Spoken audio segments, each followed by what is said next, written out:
अयोध्या नगरी से 25 महात्मा आ रहे थे, महात्माओं की टोली आ रही थी और उसमें एक महंत जी भी थे। अब 25 महात्मा लोग आ रहे थे अयोध्या से। जाना कहां था? जाना था उनको वृंदावन। रास्ते में पड़ गया कन्नौज।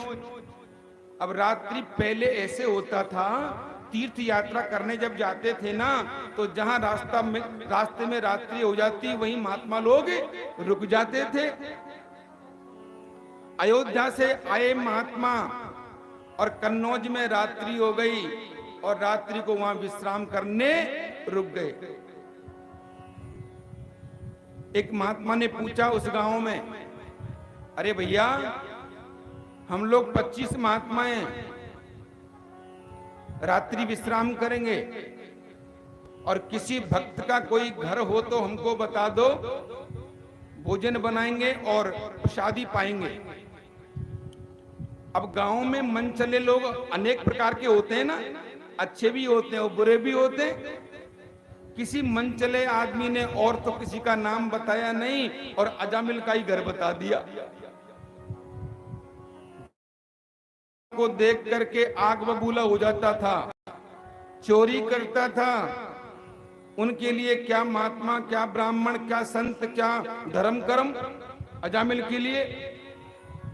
अरे रात्रि जब शाम की वेला हुई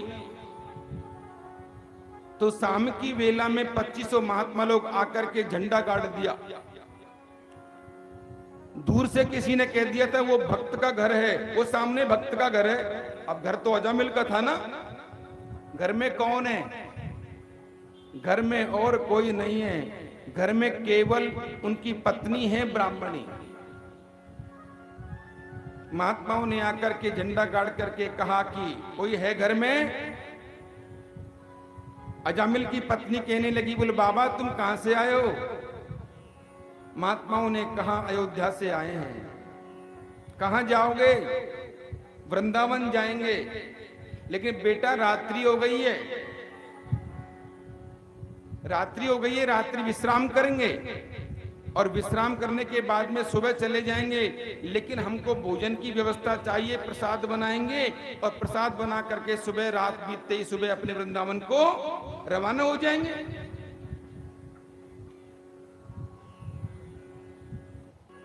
सज्जनों, अजामिल की पत्नी ने दाल दे दिया, मसाला दे दिया, कंडे दे दिए, सारा सामान दे दिया और 2500 महात्माओं ने। और आपको पता होगा घर में भोजन बने बने कैसे बने ये आपको पता है।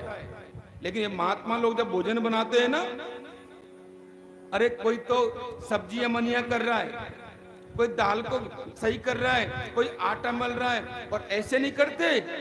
सीताराम जरा जरा वो राम छुरी लाओ तो, सीताराम वो आटा लाओ तो, सीताराम वो दाल लाओ तो। सीताराम सीताराम कहते कहते भोजन बनाया उन्होंने और भोजन बना करके प्रसादी पाई। सुबह हो गया और सुबह होने के बाद में जैसे ही स्नान किया और स्नान करने के बाद में पीपल के पेड़ के नीचे भोजन बनाया था ना, अब जा रहे हैं वृंदावन। रात व्यतीत हो गई है। महात्माओं के जो महामंडलेश्वर महंत जी जो थे, वो महंत जी ने कहा, बोल सुनो, जिसका भोजन किया है तो दक्षिणा तो ले चलो। भोजन के बाद में दक्षिणा तो ली जाती है ना। बोला हाँ, दक्षिणा लेकर के तो चलो। 2500 के 2500 महात्मा वहां आकर के खड़े हो गए और कहने लगे, अरे कोई है क्या? सबसे पहले पंडितानी तो नहीं निकली, लेकिन अजामिल बाहर को आ गया। अजामिल ने कहा कि तुम लोग यहां कैसे, तुम लोग क्यों आए यहां? अरे महात्माओं को देख करके आग बबूला हो गई, आंखें लाल हो गई। कथा तो ऐसे कहती है कि महात्माओं ने कहा, बोलो भैया देखते के साथ ही गुस्सा कर रहा है। महंत जी से कहा कि तुम बोलो, आगे बोलो। महंत जी ने कहा, बोले बेटा नाराज काहे को हो रहा है तू? शाम को तेरा भोजन किया है हमने, वृंदावन जा रहे हैं, दक्षिणा दे दे। अजामिल ने कहा कि तुम दक्षिणा की बात कर रहे हो, ये तो गनीमत है कि मेरी पंडितानी ने आपको राशन दे दिया, सामान भोजन बनाने का, और नहीं तो सुनो तुम्हारे सोटा लोटा लंगोटा यहीं रख लूंगा अभी, चलो जाओ यहां से। महात्मा लोगों ने क्या किया, बोले बेटा इतना नाराज क्यों होता है तू, तेरे पास में और कुछ भी नहीं है तो कम से कम मीठा तो बोल, तेरे पास में देने को नहीं तो मीठा तो बोल कम से कम। लेकिन सुनो, पीछे से आवाज आई और पंडितानी कहने लगी, बोले सुनो आप कौन से बात कर रहे हो, किससे बात कर रहे हो। अजामिल कहने लगा कोई महात्मा लोग आए हैं। बोले महात्मा आए हैं, बोले हाँ, तो रुक जाओ। जैसे ही महात्माओं का नाम सुना अजामिल की पंडितानी ने, अजामिल की पत्नी ने, और जैसे अंदर से आई आकर के सबसे पहले तो प्रणाम किया महात्माओं को। ये इसको कहते हैं आतिथ्य। पहले तो प्रणाम किया और प्रणाम करने के बाद में पंडितानी कहने लगी कि महात्माओं को क्यों डांट लगा रहे हो आप लोग, महात्माओं को क्यों तुम इतना गुस्सा कर रहे हो, तुम्हारे पास में कुछ भी नहीं है देने को तो तुम उनको हाथ जोड़ दो, प्रणाम कर लो, गुस्सा तो मत करो तुम इतना। अजामिल कहने लगा कि अच्छा इसका मतलब महात्माओं को भोजन पानी की व्यवस्था तुमने करी है।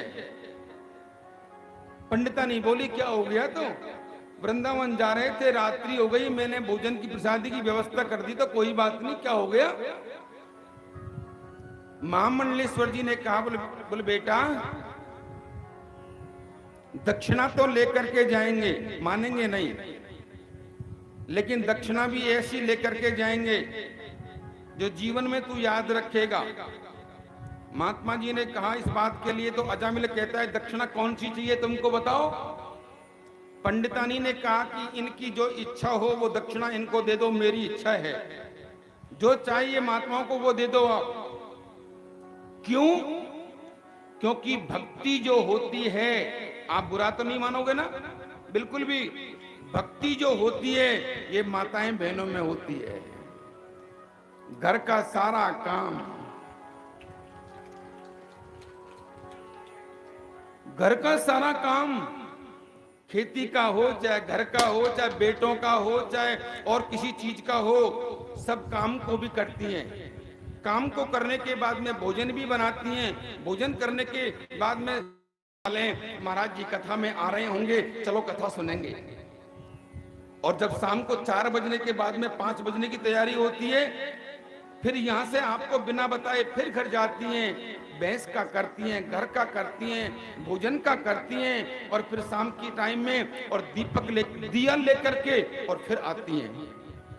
लेकिन एक निवेदन कर दूं मैं आप लोगों से, ये आप लोग माताएं बहनें शाम को आती है ना दीपक जलाने के लिए, ये क्या जलाने आते हो आप लोग? मेरी हर चीज के ऊपर ध्यान देना आप लोग क्या जलाने आते हो? बोलो बोलो बोलो। अरे तुम ऐसे मत सोचो कि तुम कुछ बोलोगे तो मैं उसको मना कर दूंगा। तुम क्या जलाने आते हो? दीपक? नहीं, क्या जलाने आते हैं शाम की टाइम? जी नहीं समझ में आ रही होगी ना? हाँ, नहीं आ रही होगी, समझने की बात है बस केवल। कथा तो सारी दुनिया करती है, सारी दुनिया समझ सुनती भी है, लेकिन कथा समझ में आ जाए, बस यही तो कथा है। सांझ की टाइम जो माताएं बहनें मेरे भाई लोग जो जलाने आते हैं, उसका नाम है दिया। उसका नाम क्या है? ये दीपक तो बना दिया है, दीपक तो बना दिया है, बाकी इसका नाम है दिया। तुम लोग कितना जलाने आते हो शाम को? कितना दिया जलाने आते हो? हनुमान जी के मंदिर में कितना दिया जलाते हो? एक जलाते हो? एक। और महादेव जी के मंदिर में एक। बोलो बोलो ना, बोलो। हनुमान जी की, हाँ, बहुत समझने, बहुत ध्यान की बात है, नहीं तो फिर सुबह आकर के तुम मेरे यहाँ लाइन लगाओगे पूछने के लिए। हनुमान जी के मंदिर में आते हैं जलाने के लिए दिया। बोलो दिया। बोलो दिया, बोलो दिया। तुमने यदि हनुमान जी महाराज को शाम की टाइम, महादेव जी को शाम की टाइम एक दिया, तो परमात्मा ने तुमको करोड़ों दिया।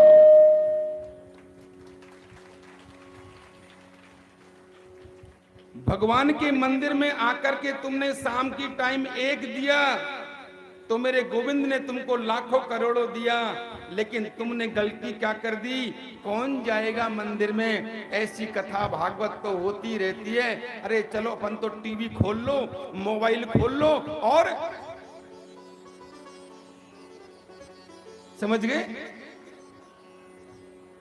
हाँ,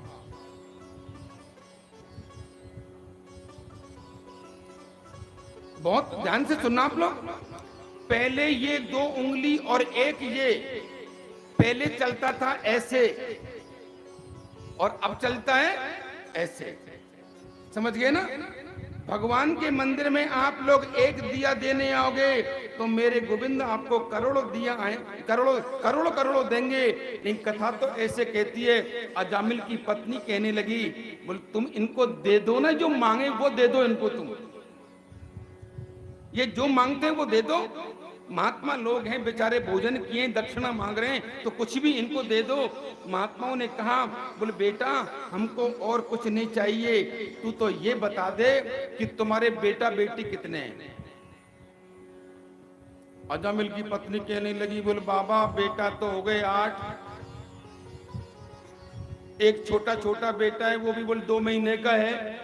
बोले अच्छा, हाँ, तो बोले छोटे छोटा बेटा जो 2 महीने का है तो उसका नाम रख दिया।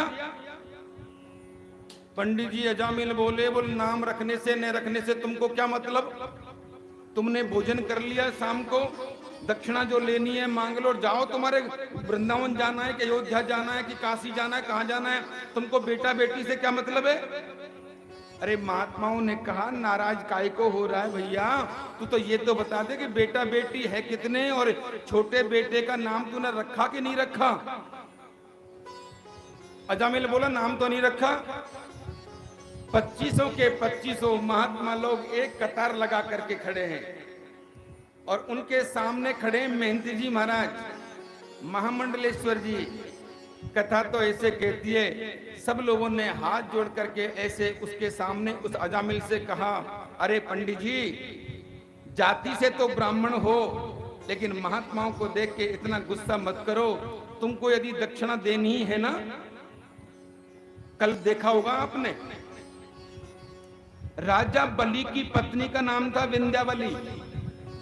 विंध्यावली नहीं तो कहा था, अब जो देना है दे दो तुम।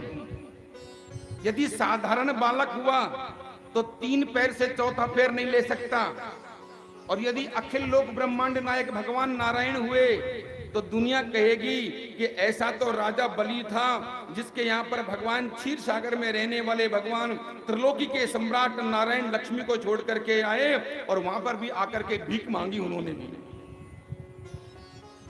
वामांग में खड़ी है अजामिल की पत्नी ब्राह्मणी, और ब्राह्मणी ने इशारा किया महात्माओं को, आप लोग शांति से बने रहो और ये जो कहें तुम इनकी सुनते रहो। महात्माओं ने कहा कि बेटा तेरा अन्न खाया है ना, इसलिए हम लोग कुछ भी कहेंगे नहीं, ने श्राप दे करके जाएंगे, लेकिन भोजन किया है तेरा तो तुझे कुछ दे करके जाना चाहते हैं। अजामिल की पत्नी कहने लगी, बोले बाबा मेरे 2 महीने का बेटा है, लेकिन मैंने उसका नाम अभी रखा नहीं है। महात्मा जी बोले, पंडित जी पंचांग देखना जानते हो?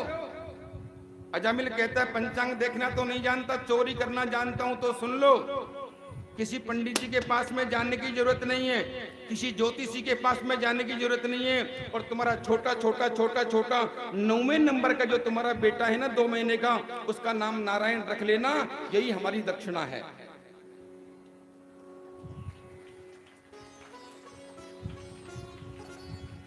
और आप सब लोगों से मेरी ये शिक्षा है, और आप सब लोगों को यही मेरी दीक्षा मान लेना। जब कभी बेटा होवे, जब कभी कोई बेटी होवे, तो इस कथा को, मेरी कथा को याद कर लेना कि बेटा बेटी का नाम क्या रखना चाहिए और कैसा रखना चाहिए और कैसे रख करके कैसे उच्चारण करना चाहिए। क्यों? मैं बहुत 4-5 दिन से एक चीज देख रहा हूं, उसको मैं आज तो नहीं बताऊंगा, लेकिन बताऊंगा किसी दिन। क्यों? मैं चाहता हूं कि मैंने जो सीखा है मेरे गुरुओं, मैं मेरे साथ में कुछ लेकर के नहीं जाऊंगा, आपको यही सब लुटा के जाऊंगा। कथा ऐसे कहती है, 2 महीने के बालक का नाम रख लिया नारायण। और महात्मा लोग अपने हाथ में माला ली और माला झोली लेकर के सीता राम राम राम राधे श्याम श्याम श्याम, और सीता राम राम राम राधे श्याम श्याम श्याम, सीता राम राम राम राधे श्याम श्याम श्याम, सीता राम राम राम राधे श्याम श्याम श्याम, सीता राम राम राम राधे श्याम श्याम श्याम, सीता राम राम राम राधे श्याम श्याम श्याम, सीता राम राम राम राधे श्याम श्याम श्याम, सीता राम राम राम राधे श्याम श्याम श्याम, सीता राम राम राम राधे श्याम श्याम श्याम, सीता राम राम राम राधे श्याम श्याम श्याम।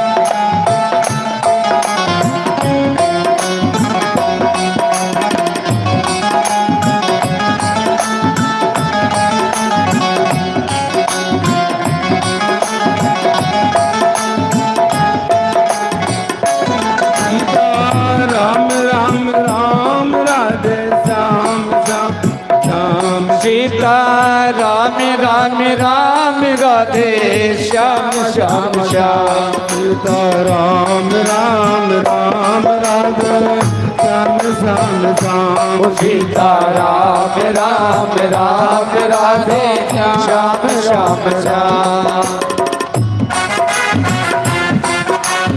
जय हो।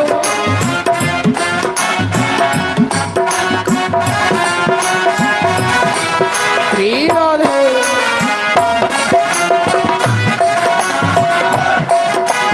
जय हो। बोल हरि।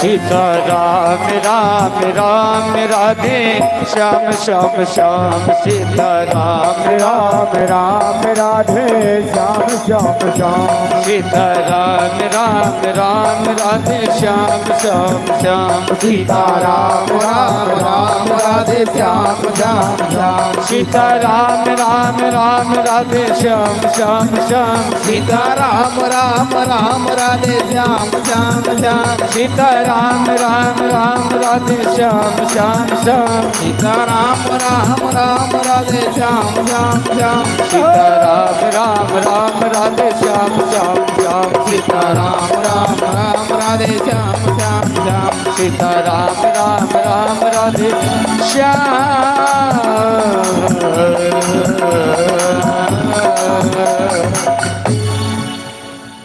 वो 2500 के 2500 महात्मा अपने हाथ में माला ले करके और सीता राम राम राम राधे श्याम श्याम श्याम हाथ के भगवान का गुणगान करते करते सीताराम बोलते बोलते और अजामिल के गांव से वहां से चल दिए और केक करके गए थे अजामिल से, अजामिल की पत्नी से कि तुमने तुम्हारे और बेटान को नाम जो रखो वह तो रख लियो, लेकिन हम तुम्हारे छोटे छोटे बेटा को जो नाम रख करके जा रहे हैं ना, या को नाम कभी बदलियो मत। बहुत मन लगा ना आप लोग कथा में। संत लोग कह करके गए थे कि छोटे बेटा का नाम बदलना मत कभी भी, इसी का नाम तो नारायण ही रखना, नारायण ही बोलना सब तरीके से। अब तो सोवे तो, उठे तो, बैठे तो, खावे तो, बेटा नारायण यहाँ आओ, बेटा नारायण यहाँ मेरे पास सो जाओ, बेटा नारायण खड़े हो जाओ, बेटा नारायण तुम्हारी माँ से बोलो भोजन बन गया क्या। अब भजन होता नहीं था, उससे अजामिल से चोरी करता था ना, लेकिन बेटे का नाम ज्यादा नहीं तो 100 बार, 200 बार, 50 बार बोलता था तो एक माला पूरी हो जाती। सुखदेव जी महाराज कह रहे हैं राजा परीक्षित से, राजन आपको पता है ना, सुखदेव जी ने कहा राजा परीक्षित से, राजन आंखें खोल के देखो और कानों से सुनो कि अजामिल नाम का पापी जिसने जीवन में पाप के अलावा दूसरा कर्म नहीं किया, चोरी के अलावा दूसरा कर्म नहीं किया, लेकिन अंत मती सो गति, होता क्या है कि अजामिल की गति क्या होती है, बुढ़ापा आ गया अजामिल को और अंतिम क्षणों में चारपाई पे लेटा हुआ है और यमराज के दूत आ गए आज पकड़ने के लिए। किसको? अजामिल को। मन को एकाग्र कर लेना। चौथी जब अवस्था आती है तो यही स्थिति होती है। यमपुरी से यम के दूत आ गए अजामिल को पकड़ने के लिए। जीवन भर में इसने कोई पुण्य तो किया नहीं, चोरी के अलावा, पाप के अलावा कोई और काम किया नहीं। यमराज ने कहा था कि अजामिल को पकड़ करके ले आओ।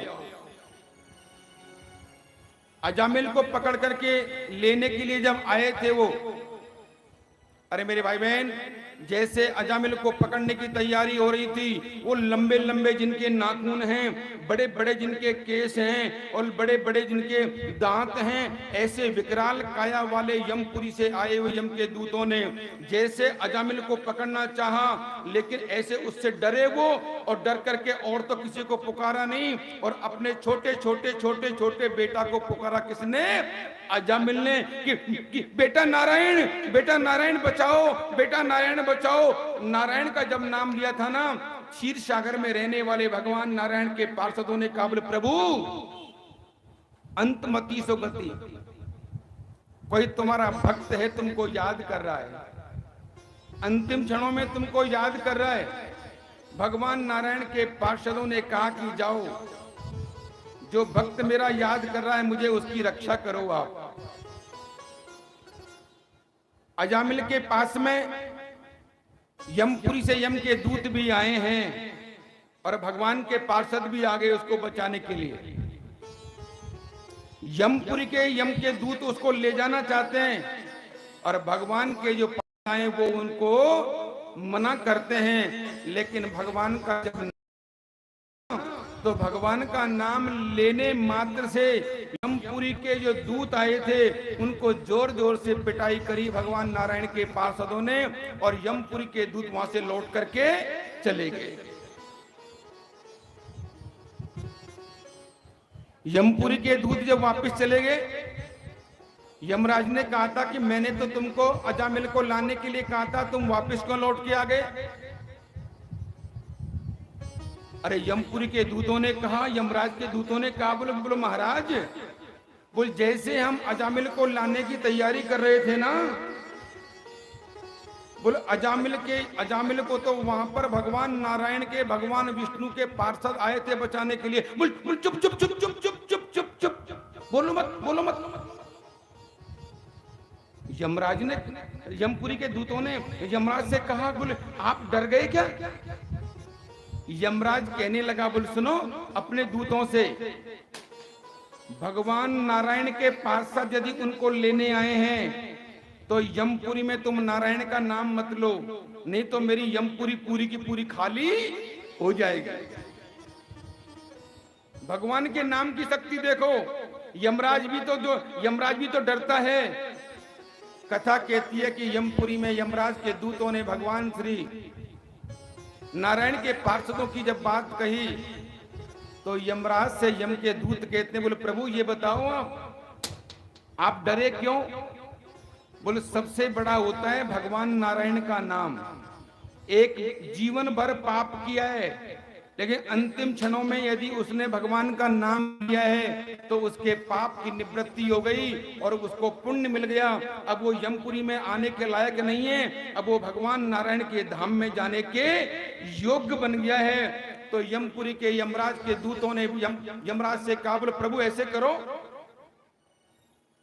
एक तो कागज ले लो और सुनो, यमराज से कहा, बोले तुम्हारी कलम दे दो।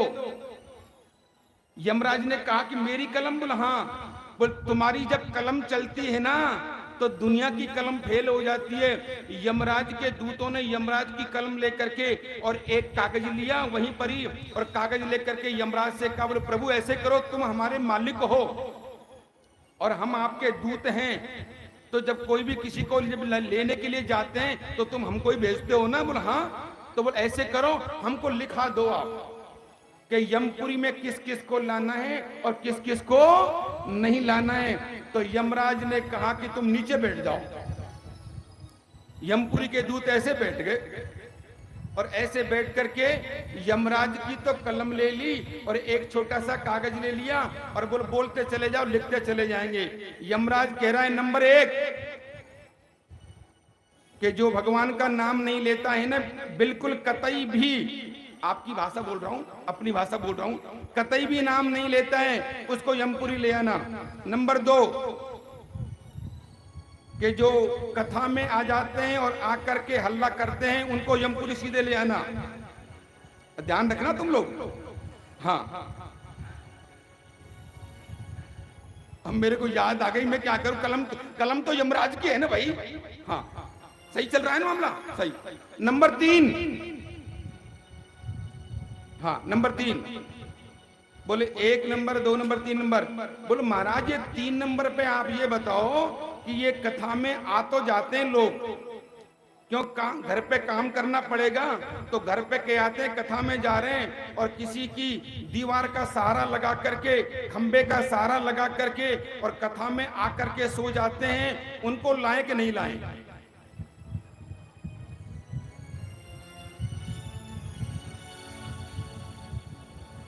यमराज ऐसे बैठ गए।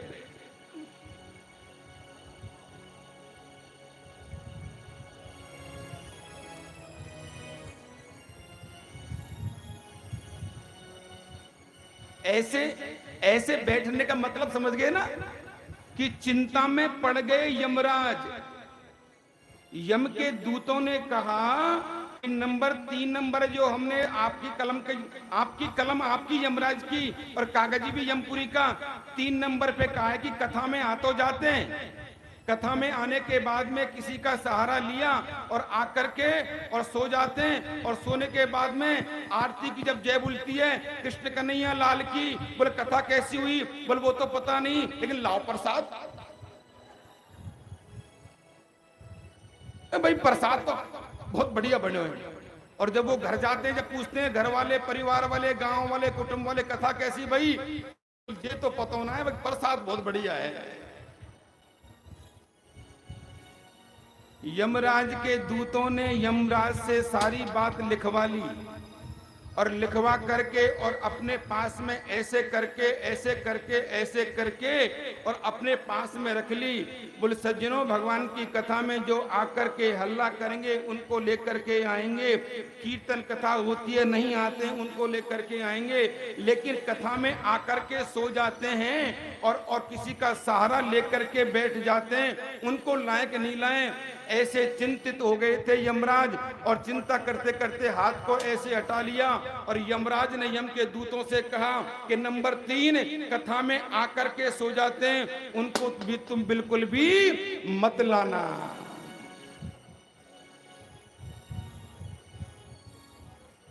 उनको मत लाना। क्यों? वो कह रहे हैं, यमराज कह रहे हैं कि घर सोने से तो अच्छा है कम से कम कथा में आकर के सो तो जाते हैं बेचारे लोग, और जब कभी जय बोलती है तो कानों में भगवान की जय तो पहुंचती होगी ना।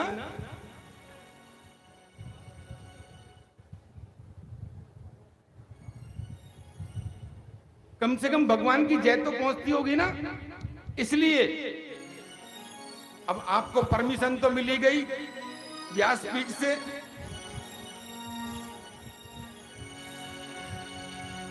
परमिशन मिल गई है, लेकिन यहाँ के इस गांव के लिए परमिशन नहीं मिली है। मुझे तो बहुत अच्छा महसूस हो रहा है, अच्छा लग रहा है। आपकी भक्ति कितनी सुंदर कितनी अच्छी है। यमराज की चारों पांचों बातों को सुन करके और ऐसे कहते हैं भगवान नारायण के पार्षद आए और यमराज के यहाँ के पार्षद वापस चले गए और अजामिल नाम के ब्राह्मण को अपने धाम को सीधे ले गए। सज्जनों, माताओं, देवियों, बहनों, बुजुर्गों, इस अजामिल के उपाख्यान को जो सुनता है, जो सुनाता है, वे दोनों के दोनों साहित्य मुक्ति को प्राप्त होते हैं। कथा अब हमारी आगे की ओर चलेगी। इससे पूर्व में 2-4 बार मेरे गोविंद का नाम ले लो। अरे पापी पाखंडी तिरगा, पापी पाखंडी घा, अरे पापी पाखंडी तिरगा, पापी पाखंडी प्रभु थारा राम नाम ले वासु तिरगा, पापी पाखंडी ओ प्रभु थारा राम नाम ले वासु तिरगा, पापी पाखंडी ओ प्रभु थारा राम नाम ले वासु तिरगा, पापी पाखंडी। अरे पापी पाखंडी वो तिरगा, पापी पाखंडी गा, पापी पाखंडी वो तिरगा, पापी पाखंडी प्रभु तारा राम नाम ले वासु तिरगा, पापी पाखंडी ओ प्रभु थारा राम नाम ले वासु तिरगा, पापी पाखंडी।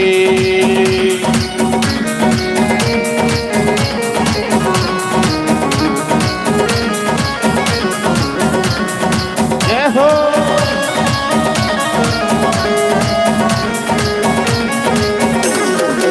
जय हो।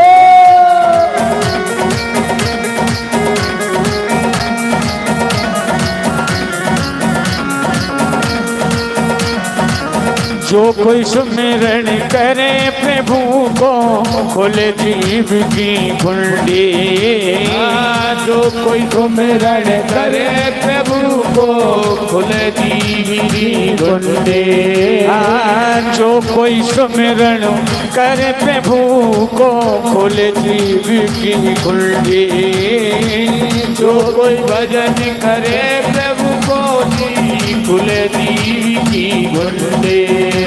अरे सुआ पड़ावत गण का तर गई, दुआ पड़ावत गण का तर गई, हिल जाती रंडी प्रभु तारा राम नाम ले वासु तिरगा, पापी पाखंडी ओ प्रभु थारा राम नाम ले वासु तिरगा, पापी पाखंडी। अरे पापी पाखंडी गो तिरगा, ओछा घमंडी पापी पाखंडी रे तिरजा ओछा दामंडी हो प्रभु तारा राम नाम ले वासु फिर क्या पापी पाखंडी ओ प्रभु तारा राम नाम दे बाजू तेरे जा पापी पाखंडे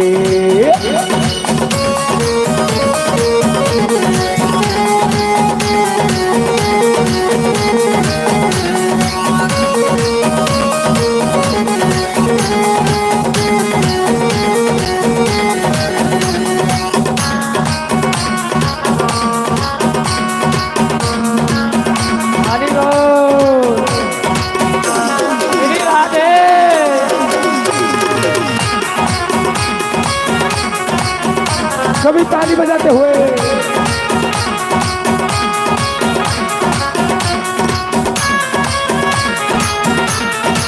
जय हो।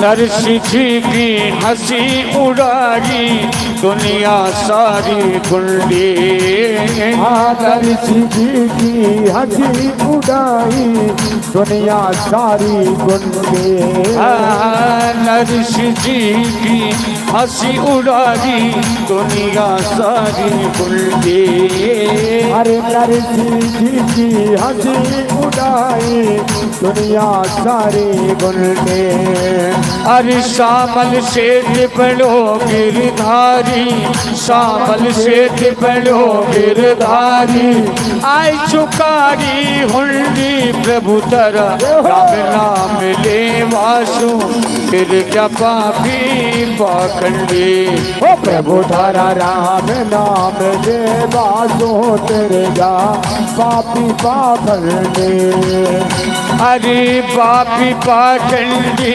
गोतिर जा पापी पाखंडी पापी पाखंडी रखिर जा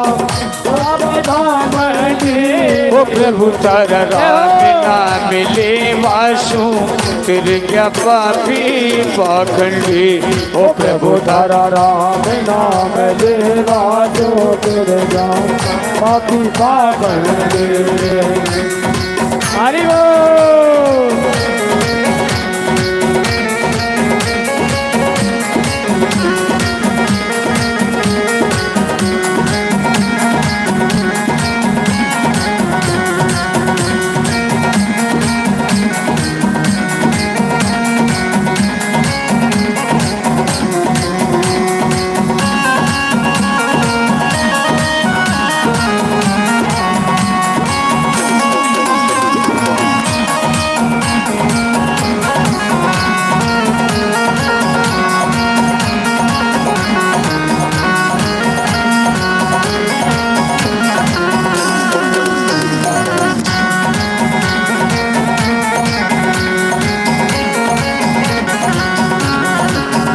हर भक्त प्रहलाद नाम जब लेवे करी पिता ने तंगी भक्त प्रहलाद नाम जब लेवे करी पिता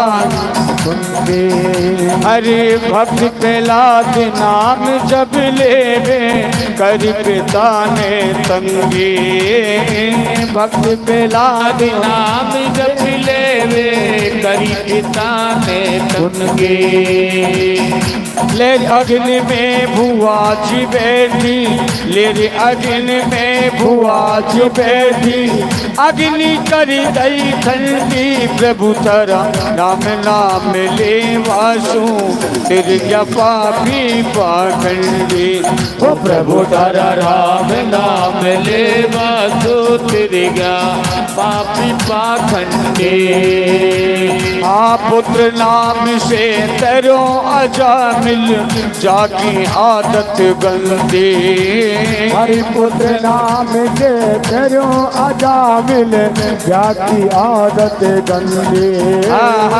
पुत्र नाम से तेरो अजामिल जाकी आदत गंदी। हरे पुत्र नाम से करो अजामिल जाकी आदत गंदी। हरि नारायण के वासु कट गई, नारायण के वासु कट गई। 84 की बंदी प्रभु तेरा राम नाम ले वासु फिर क्या पापी पाखंडी। ओ प्रभु तेरा राम नाम ले वासु फिर क्या पापी पाखंडी। अरे पापी पाखंडी ओ तेरी जा पापी पाखंडी।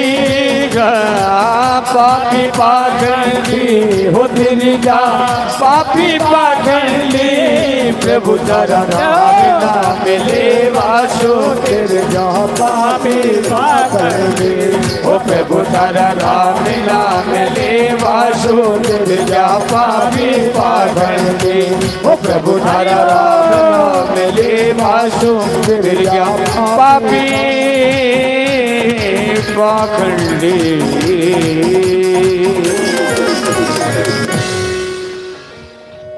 भगवान की नाम की शक्ति का प्रभाव देखा होगा आपने।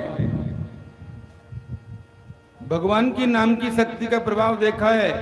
अजामिल अपने पुत्र का नाम लेकर के और भवसागर से पार हो गया।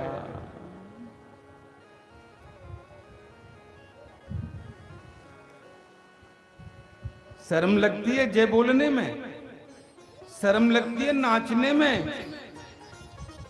अरे भजन कर मस्ती जवानी में, बुढ़ापा किसने देखा है।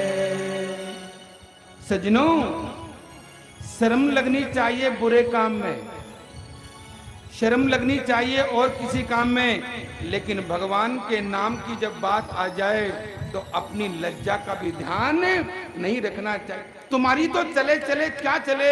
मैंने परसों निवेदन किया था ना, महलों में रहने वाली मीरा ने लज्जा को त्याग दिया था अपने गिरधर गोपाल के लिए। लेकिन एक निवेदन करूं मैं आप लोगों से, ध्यान से सुनना आप लोग। ब्रह्मा, विष्णु और महेश, आप बहुत ध्यान देना आप लोग। मैं ज्यादातर मेरे भाइयों की तरफ मुंह करके कहता हूं कथा को, क्यों? कोई कोई कथा आपके नीचे उतर जाए, दिल में उतर जाए। ये ब्रह्मा, विष्णु और महेश, ये तीनों में सुंदर कौन है जरा बता दो मेरे को आप लोग।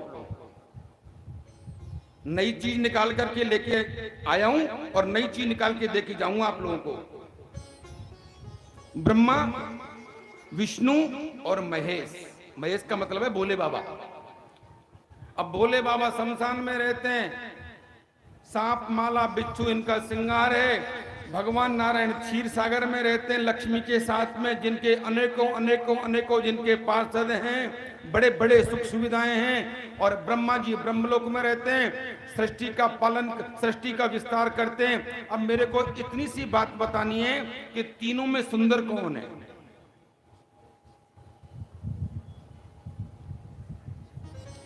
विचार मत करो, बस विचार तो केवल 1 सेकंड का है, नहीं विचार करना है। सुन लो आप लोग। हाँ, तीनों में सुंदर कोई नहीं है, तीनों में सुंदर ने तो ब्रह्मा है। बहुत ध्यान से सुनना। न विष्णु है, विष्णु भी सुंदर नहीं है। तुम सोचते हो कि भगवान नारायण सुंदर हैं। बहुत ध्यान, मन लगाना कथा में आप लोग। नई चीज आ रही है आपके सामने। नए सुंदर ब्रह्मा हैं जो सृष्टि का विस्तार करते हैं, और नए सुंदर भगवान नारायण हैं जो लक्ष्मी के पति हैं। सुंदर कोई चीज है तो शमशान में रहने वाला हमारा औगड़दानी बाबा भोलेनाथ है। अब सुनो, कथा को विस्तार से बता रहा हूं मैं आप लोगों को। सावन का महीना है ना, नई चीज तो आनी चाहिए कम से कम। अब एक दिन क्या हुआ, ये भोलेनाथ जो है ना माता गौरा के पास में, माता पार्वती के पास में बैठे।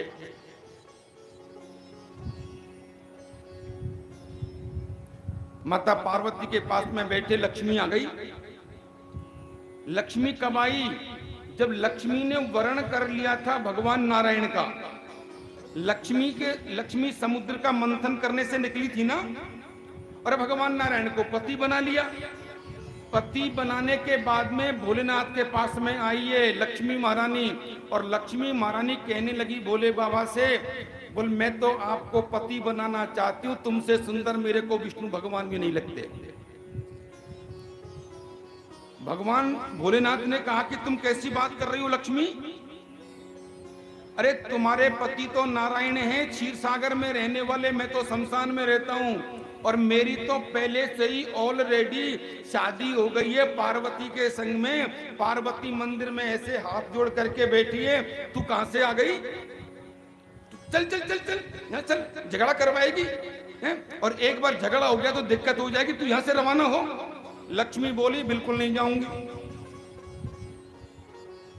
तुम्हारे मुखारविंद को देख करके, तुम्हारी सुंदरता को देख करके भगवान नारायण भी फीके लगते हैं, मैं तुमको पति बनाना चाहती हूँ। भगवान श्री भोलेनाथ ने कहा कि लक्ष्मी से बोल सुनो, मैं तुम्हारी भावनाओं की कद्र कर रहा हूँ। भोलेनाथ ने कहा मैं तुम्हारी भावनाओं की कद्र कर रहा हूँ लक्ष्मी, लेकिन मेरी तो शादी हो चुकी है। लेकिन हाँ, यदि तुम मुझे पति बनाना चाहती हो और तुम मुझसे प्रेम करती हो तो मैं तुमको परमानेंट तो रखूंगा नहीं, लेकिन सावन के महीने में, बहुत ध्यान से सुनना आप लोग, ये केवल पानी का लोटा ले लिया और हर हर महादेव 5-10 बील पत्र ले लिए, पटक दिए, फेंक दिए, बहुत बढ़िया पूजा हो गई सब हमारी। तो बहुत मन लगन आप लोग।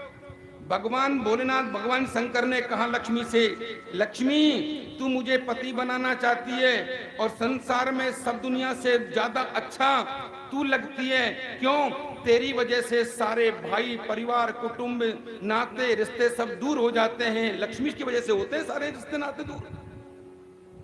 भगवान भोलेनाथ ने कहा तू मुझे पति बनाना चाहती है, मुझसे प्रेम करती है, तो मैं तेरा आदर करता हूँ, तेरी कद्र करता हूँ, लेकिन परमानेंट तो मैं तुझे रखूंगा नहीं। लेकिन श्रावण के महीने में सोमवार का दिन होगा, और सोमवार के दिन बील पत्र के पेड़ होगा, और बील पत्र के नीचे में सुबह सूर्य उदय होने से पहले घूमने आता हूं, तू मुझे वहां मिल जाना। कौन सा वार? सोमवार। कौन से महीने का? श्रावण का। और कब मिलना? सूर्य उदय होने से पहले। सज्जनों, लक्ष्मी ने कहा कि मैं कितने बजे आऊं? लक्ष्मी ने कहा कि मैं भगवान नारायण के साथ में रहती हूँ, क्षीर सागर में रहती हूँ, सूर्य उदय हो जाएगा उसके बाद तो मैं आऊंगी नहीं, लेकिन आप कह रहे हो पहले आना, तो सूर्य उदय से पहले मैं आ जाऊंगी। लेकिन ये बताओ कि आप मुझे मिल तो जाओगे ना? उन्होंने कहा कि मैं जरूर मिल जाऊंगा। ये बील पत्र का जो पेड़ है ना, कैसे बनाए ये पेड़? माता पार्वती के आंख के आंसू से बनाए ये पेड़, जो भगवान को, भोलेनाथ को प्रिय लगते हैं, जिनको लक्ष्मी की ज्यादा जरूरत है। जो ये कहते हैं ना, मेरे पास में बहुत आते हैं लोग, महाराज से बरकत नहीं है बिल्कुल भी, पैसा आता तो बहुत है, रुकता नहीं है, लक्ष्मी आती तो बहुत है, रुकती नहीं है। जिनके घर में से बरकत नहीं होती है, जिनको लक्ष्मी की ज्यादा जरूरत है, श्रावण के महीने का कल सोमवारी तो है ना, हाँ, श्रावण के महीने के सोमवार के दिन बील पत्र के पेड़ के नीचे दीपक जलाने से लक्ष्मी की से बरकत होती है। क्यों? क्योंकि सोमवार के दिन बील पत्र के नीचे भगवान भोलेनाथ और लक्ष्मी महारानी आपस में एक ही जगह मिलती हैं, और जो कोई आदमी दीपक जलाता हुआ मिल जाता है उसके ऊपर वो जरूर कृपा कर देते हैं और लक्ष्मी का भंडार वो भर जाता है। इसलिए सोमवार के दिन दीपक जलाने से घर में अनेकों अनेकों प्रकार की समृद्धि और सुख प्राप्त होता है। सज्जनों, माताओं, देवियों, बहनों, ये चीज शिव पुराण में लिखी थी। शिव पुराण का ये महात्म्य है, शिव पुराण की कथा है। मैंने सोचा की नई वस्तु है, मैंने पढ़ करके आपके सामने निवेदन करी। आप लोग जरूर करना, जिससे आपको फल मिले, आपके घर में सुख और समृद्धि की प्राप्ति हो। लेकिन मैंने एक निवेदन और भी तो किया था ना, आपको 10 वर्ष पहले किया था। ये शादी होती है जब फेरे पड़ते हैं ना, शादी होती है फेरे पड़ते हैं, तो फेरा 1 पड़ता है कि 2 पड़ते हैं कि 4 पड़ते हैं कि 7 पड़ते हैं कि 10 पड़ते हैं? बोलो बोलो बोलो। 7 पड़ते हैं, 3 पड़ते हैं। आपस में देख रहे हैं आप लोगों की शादी हुई है कि नहीं हुई है?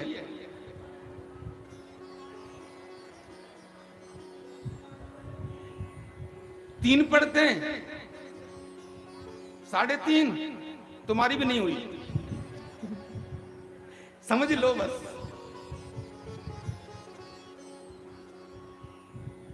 हाँ, समझ लो फेरे पड़ते हैं। जब फेरे पड़ते समय, शादी जब होती है तो फेरे पड़ते हैं 4। कौन कौन से? पहला फेरा होता है धर्म का, दूसरा फेरा होता है अर्थ का, तीसरा फेरा होता है काम का, और चौथा फेरा होता है मोक्ष का। 3 मिलाकर के तो 7 किए जाते हैं। और या की पेली भवरियारी, और या की पेली भवरियारी, अब हूं तो बेटी बाप की रे, या की दूजी भवरियारी। अब हूं तो बेटी बाप की रे, या की तीजी भवरियारी। अब हूं तो बेटी बाप की रे, या की चौथी भवरियारी। अब होगी गौरा भोले नाथ की रे, या की चौथी भवरियारी। अब हो गई गौरा भोले नाथ की रे, या की चौथी भवरियारी। फेरे होते 4, लेकिन 3 मिला करके हम फेरे कर देते हैं पूरे 7। और 7 फेरे करके सप्तपदी गाई जाती है, हैं? सप्तपदी गाई जाती है। कथा तो ऐसे कहती है, फेरे जब पढ़ते हैं, फेरे पढ़ते समय जब फेरा पढ़ते हैं तो आगे आगे बेटी चलती है कि बेटा चलता है आगे आगे? है जी?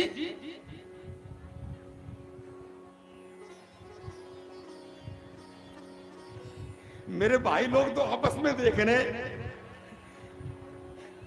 किसी की 50 साल की उम्र, किसी की 60 साल की उम्र, किसी की 70 साल की उम्र। फेरे भूल गए तुम लोग? आगे आगे जब फेर, हाँ, अब तुम बहुत देर से सुस्त बैठे थे ना, तो मैंने सोचा जरा सा इनकी मुस्कुराहट चेहरे पे आ जाए। फेरे पढ़ते समय आगे आगे लड़की चलती है, लड़का चलता है? लड़का चलता है, लड़का चलता है ना, तो लड़की चलती है। लड़की, पक्की बात है।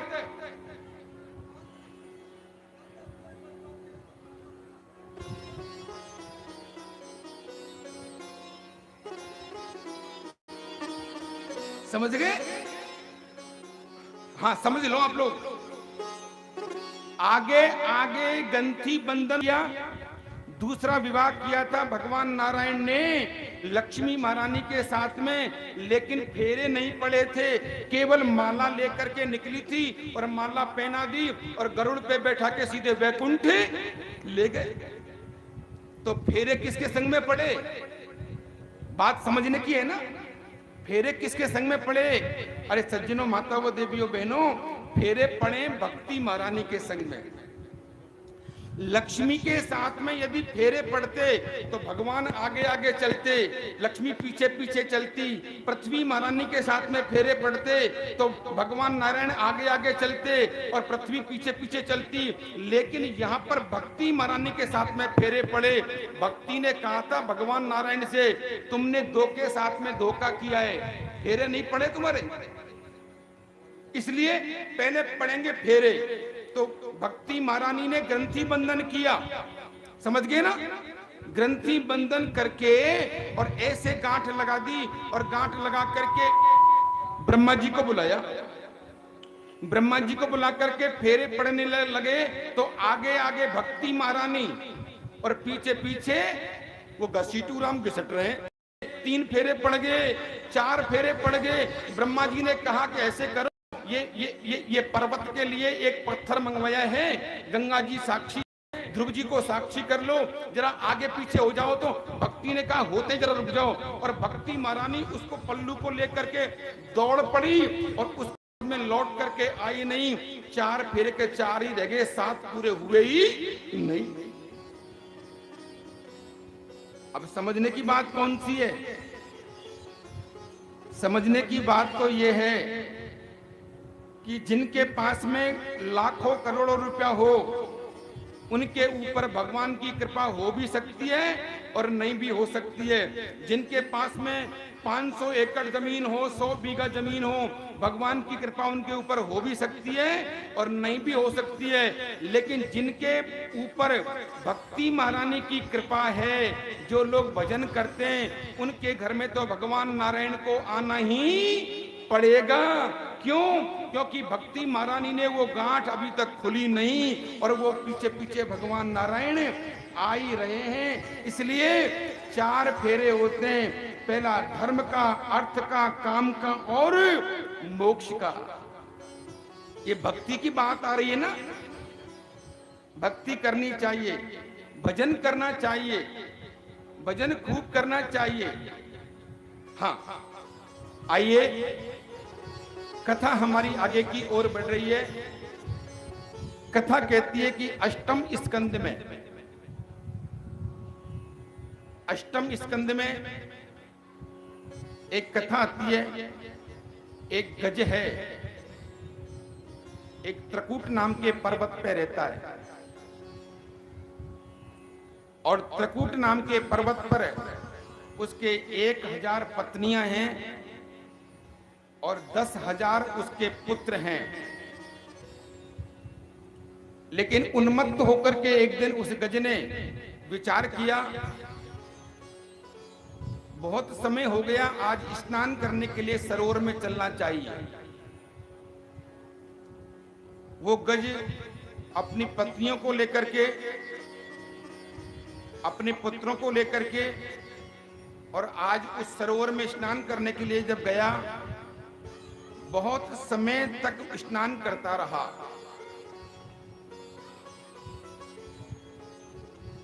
लेकिन बहुत समय तक स्नान करते करते करते समय जब ज्यादा हो गया तो वहां पर किसी ग्रह ने उनका पैर पकड़ लिया।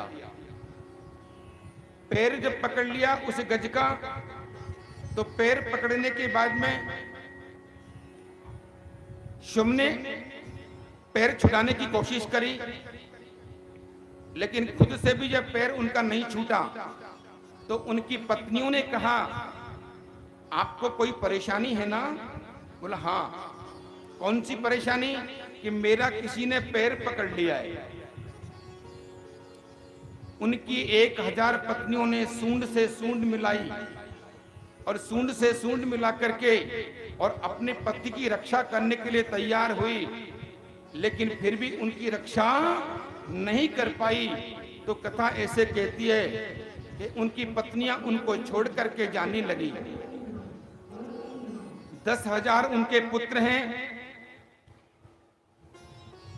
उस हाथी ने अपने पुत्रों से कहा कि बेटाओ, आपत्ति जब आती है तो परिवार ही साथ देता है। तुम मेरे बेटा हो, तुम मेरी रक्षा करो, मेरा किसी ने पैर पकड़ लिया है।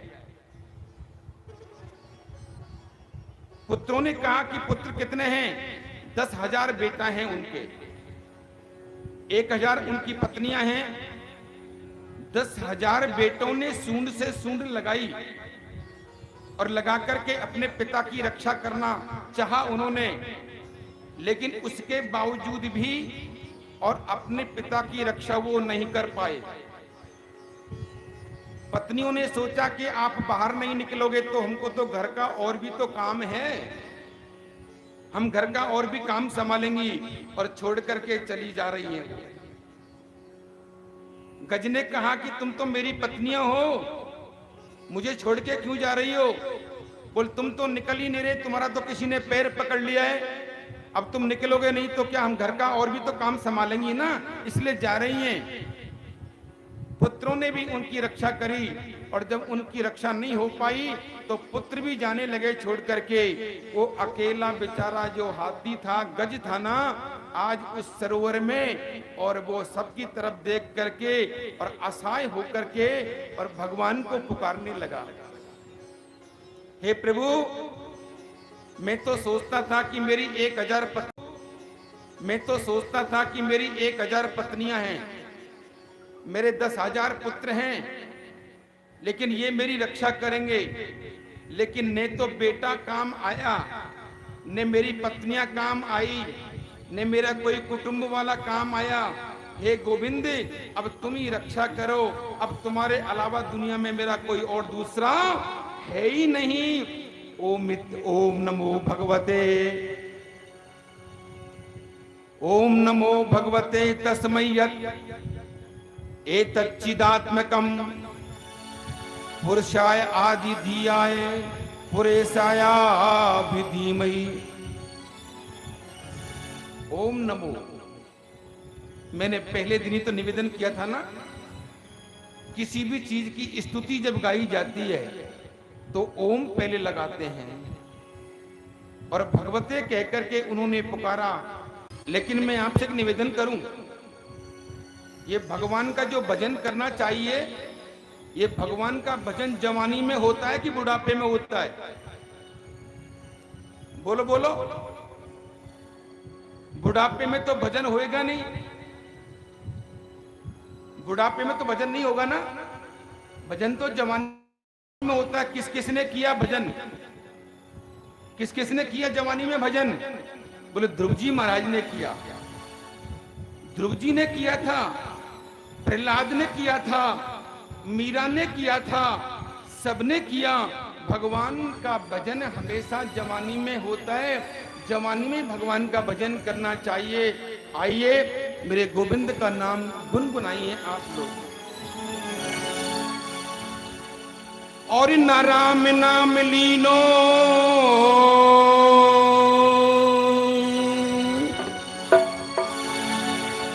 और न हरि भजन कीनो,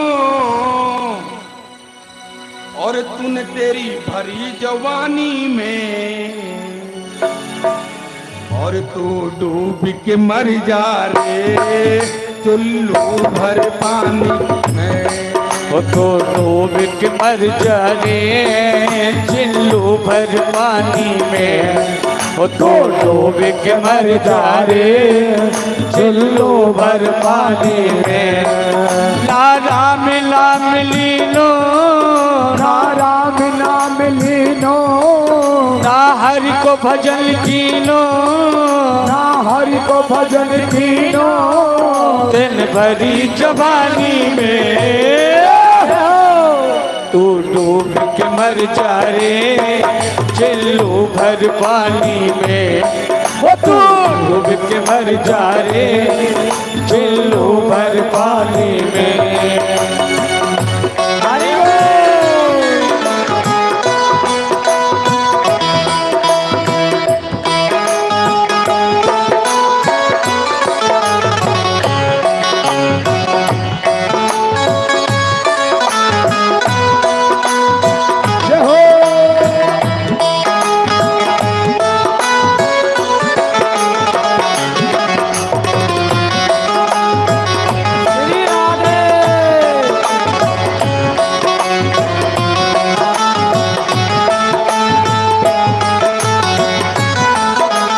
कालायो आटी में, ओ कालायो आटे में, कालायो आटी में, ओ कालायो आटे में, मिल जाए गो माटी में, ओ मिल जाए गो माटी में।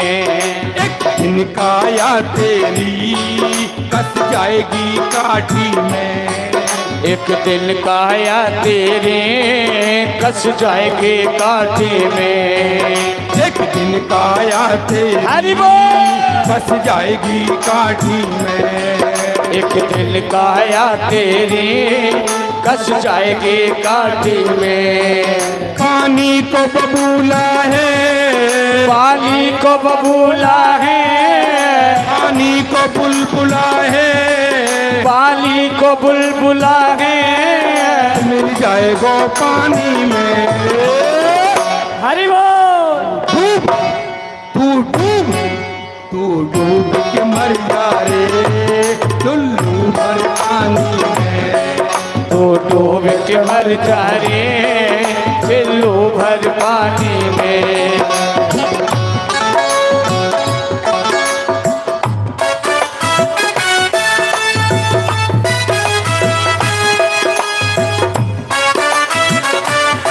हरि बोल।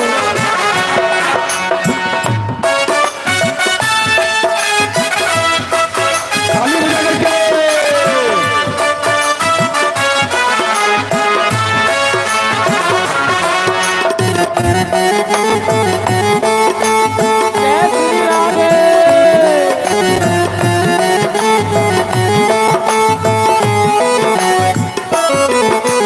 करता मेरा मेरा, ओ क्यों करता मेरा मेरा, क्यों करता मेरा मेरा, क्यों करता मेरा मेरा। यहाँ कुछ भी नहीं है तेरा, या कुछ भी नहीं है तेरा, यहाँ कुछ भी नहीं है तेरा, या कुछ भी नहीं है तेरा। एक दिन होगा भैया तेरा मरघट में डेरा, एक दिन होगा भैया तेरा मरघट में तेरा।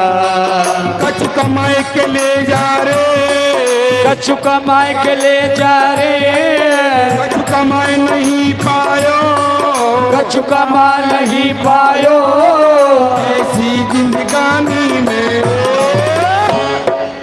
तू डूब, तू डूब, तू डूब के मर जा रे टुल्लू भर पानी में, तो डूब के मर जा रे पिल्लू भर पानी में।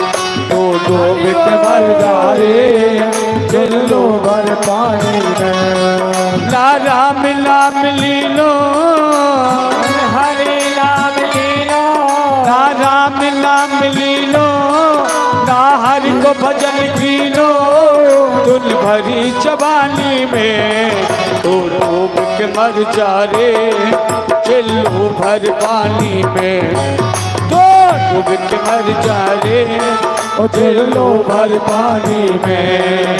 तो डूब के मर जा रे चुल्लू भर पानी में।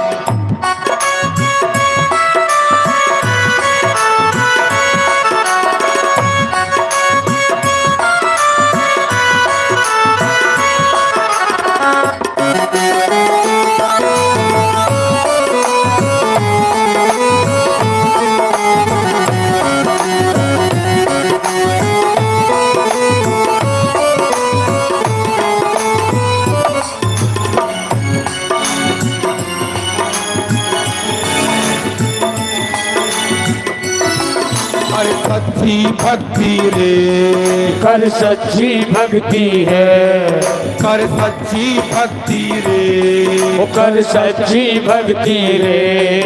भक्ति में शक्ति रे, ओ भक्ति में शक्ति रे। या भक्ति से भैया मिल जाएगी मुक्ति रे। तूने बालापन खोयो, तुल बालापन खोयो, सारो जीवन खोयो, सारो जीवन खोयो। यूं आना कानी में। तू डूब के मर जा रे चुल्लू भर पानी में, तू डूब के मर जा रे चिल्लू भर पानी में। ना राम नाम लीनो ना हरि को भजन कीनो, ना राम नाम लीनो ना हरि को भजन कीनो, धुन भरी जवानी में। ओ तू डूब के मर जा रे चिल्लू भर पानी में, ओ तू डूब के मर जा रे चिल्लू भर पानी में, ओ तू डूब के मर जा रे चिल्लू भर पानी में। ना राम नाम लीलो ना राम नाम लीनो, ना हरि को भजन कीनो, ना हरि को भजन कीनो, या भरी जवानी में तो डूब के मर जा रे चिल्लू भर पानी में, तो डूब के मर जा रे चिल्लू भर पानी में। ओ तू डूब के मर जा रे चिल्लू भर पानी में, चिल्लू भर पानी में, ओ चिल्लू भर पानी में।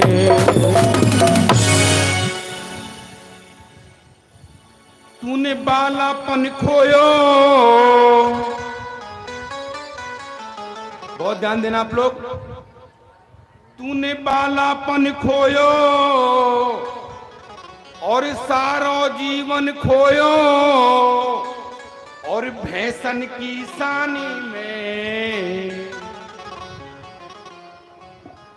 और तू डूब के मर जा रे चुल्लू भर पानी में, तू डूब के मर जा रे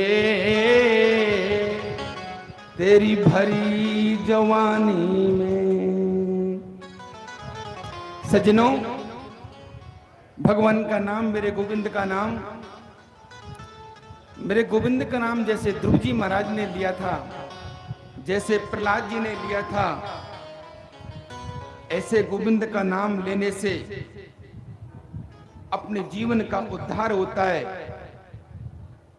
और अपना मोक्ष होता है। क्यों?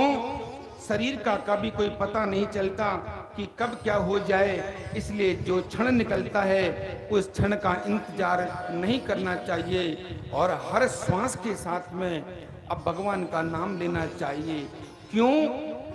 24 घंटे में 24,676 बार ये श्वास निकलते हैं। हर श्वास के साथ में मेरे गोविंद का नाम, गोविंद का कीर्तन, गोविंद का सत्संग ये करना चाहिए, जिससे मेरे प्रभु प्रसन्न होते हैं। मैं निवेदन कर रहा था आपसे, ये त्रिकूट नाम का जो पर्वत है और इस त्रिकूट नाम के पर्वत पर उस हाथी ने भगवान को याद किया, मेरे गोविंद को याद किया और भगवान श्री गोविंद ने उनकी भक्ति की पराकाष्ठा को समझ करके और उनके ऊपर कृपा करी और अपने सुदर्शन चक्र से और गज को उस ग्रह से बचाया और बचा करके उनका उद्धार कर दिया और उनका उद्धार हो गया।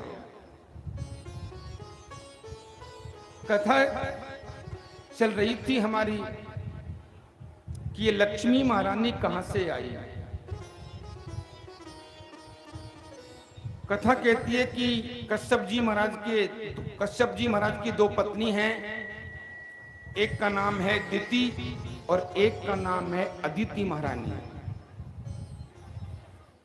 दिति महारानी के दैत्य हो गए और अदिति के देवता हो गए और भगवान श्री दिति महारानी के दूसरे जो बेटा थे उनका नाम था हिरण्यकश्यप जी महाराज। कई पुत्र हैं लेकिन छोटे छोटे बेटे का नाम उन्होंने प्रहलाद रखा। उनकी माता जो कयादू थी आज नारद जी के आश्रम में गई हैं और भगवान नाम संकीर्तन के प्रभाव से, कथा के प्रभाव से, और आज वही प्रहलाद भक्त के रूप में प्रकट हुआ, भक्त के रूप में कहलाया गया। और उन्होंने उनके जीवन में 9 प्रकार की भक्ति सीखी है। उन्होंने ये 9 प्रकार की भक्ति कौन कौन सी है? 9 प्रकार की भक्ति है श्रवणम कीर्तनम विष्णु और स्मरणम पाद सेवनम अर्चनम वंदनम दास्यम सख्यात्म निवेदनम।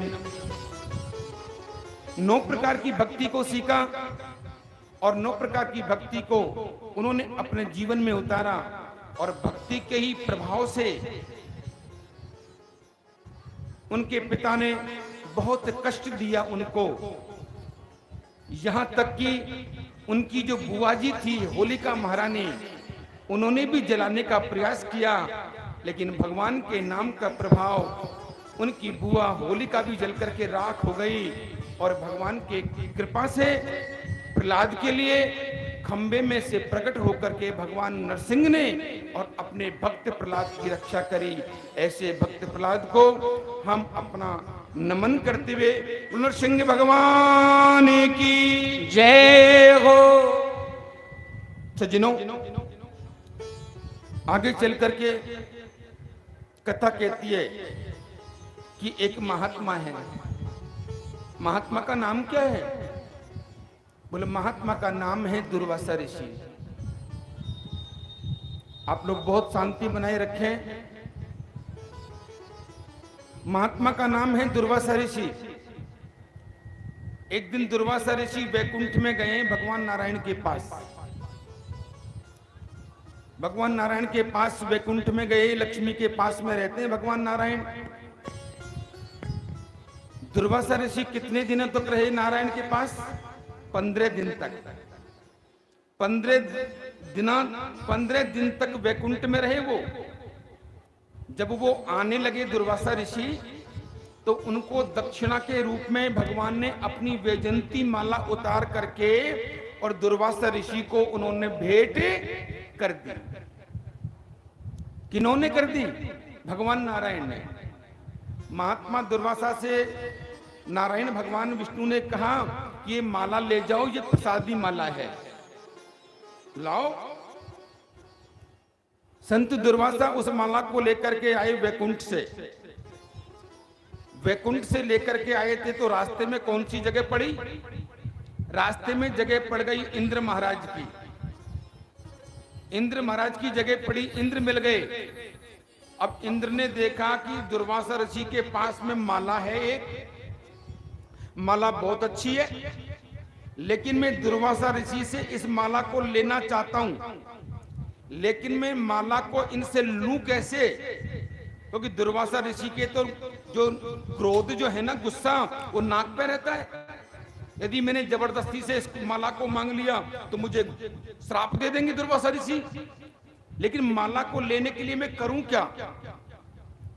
अपनी पत्नी से बोले इंद्र महाराज कि संत और ब्राह्मण तो सेवा से प्रसन्न होते हैं, संतों की सेवा करो, दुर्वासा ऋषि की खूब सेवा करो, तुम खूब खिलाओ पिलाओ इनको। इंद्र महाराज ने अपने यहाँ पर इंद्रलोक में दुर्वासा ऋषि को 1 महीने तक रोका, खूब सेवा करी दुर्वासा ऋषि की। दुर्वासा ऋषि की जब सेवा करी तो दुर्वासा ऋषि बोले इंद्र महाराज से, बोल देखो इंद्र, हमको बहुत दिन हो गए, अब हम हमारे आश्रम को जाएंगे, लेकिन ऐसा है अब हम विदा चाहते हैं आपसे। इंद्र ने कहा कि जाओ, पधारो आप लोग। दुर्वासा ऋषि की माला की तरफ देख रहे हैं इंद्र महाराज, जाने को तैयार हो रहे हैं, लेकिन हमारी नजर तो इस माला के ऊपर है। इंद्र ने सोचा कि माला कैसे लूं, ये राजी राजी दे करके जाए जब तो बात बनेगी। दुर्वासा ऋषि ने कहा कि इंद्र से कि इंद्र, तू बार बार मेरे हाथ में रखी हुई माला के ऊपर तेरा ध्यान है, तो क्या इस तू माला को लेना चाहता है क्या?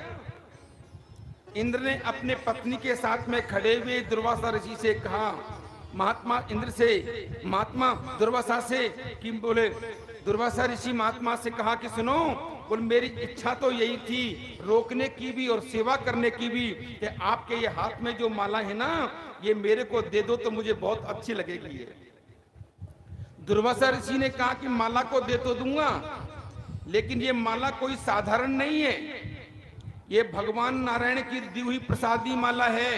इसको तुम अच्छे से रखना और इसका तुम आदर करना, अनादर मत करना, और थोड़ा भी तुमने अनादर किया तो परिणाम इसका बहुत बुरा हो जाएगा। ये माला पकड़ो। दुर्वासा ऋषि ने इंद्र महाराज को माला ऐसे दे दी और माला को लेकर के ऐसे टकटकी लगा करके देख रहे, मणियों की माला है, बहुत अच्छी माला है, वैकुंठ की माला है। दुर्वासा ऋषि तो उसको देख करके नीचे आ गए और इंद्र महाराज ने क्या किया, जिस हाथी के ऊपर बैठ करके इंद्र सवारी करता था ना, उस हाथी का नाम है ऐरावत नाम का हाथी। अब तो बंद हो गया है मामला, मोदी ने बंद कर दिया। नहीं, पहले एक सिस्टम चलता था, तुम लोग जो माला पहनाते थे ना नेताओं को, वो नेता लोग क्या करते थे, अपनी लाल बत्ती के ऊपर उस माला को ऐसे करके ऐसे टाक लेते थे, ऐसे होता था ना। ध्यान दे के सुनना, होता क्या है कि इंद्र महाराज को दुर्वासा ऋषि जिस माला को देख करके गए थे, आज इंद्र महाराज ने ऐरावत नाम के हाथी को उस माला को पहना दिया ऐसे, और माला को पहना करके और सवारी करने लगे। ऐरावत नाम के हाथी के ऊपर बैठ करके जा रहे हैं यात्रा करने के लिए, घूमने के लिए। उस ऐरावत नाम के हाथी ने भगवान नारायण की जो प्रसादी माला थी दुर्वासा ऋषि को दी, दुर्वासा ऋषि ने इंद्र को दे दी, इंद्र ने उस ऐरावत नाम के हाथी को पहना दी, और हाथी ने आज अपनी चल दिया।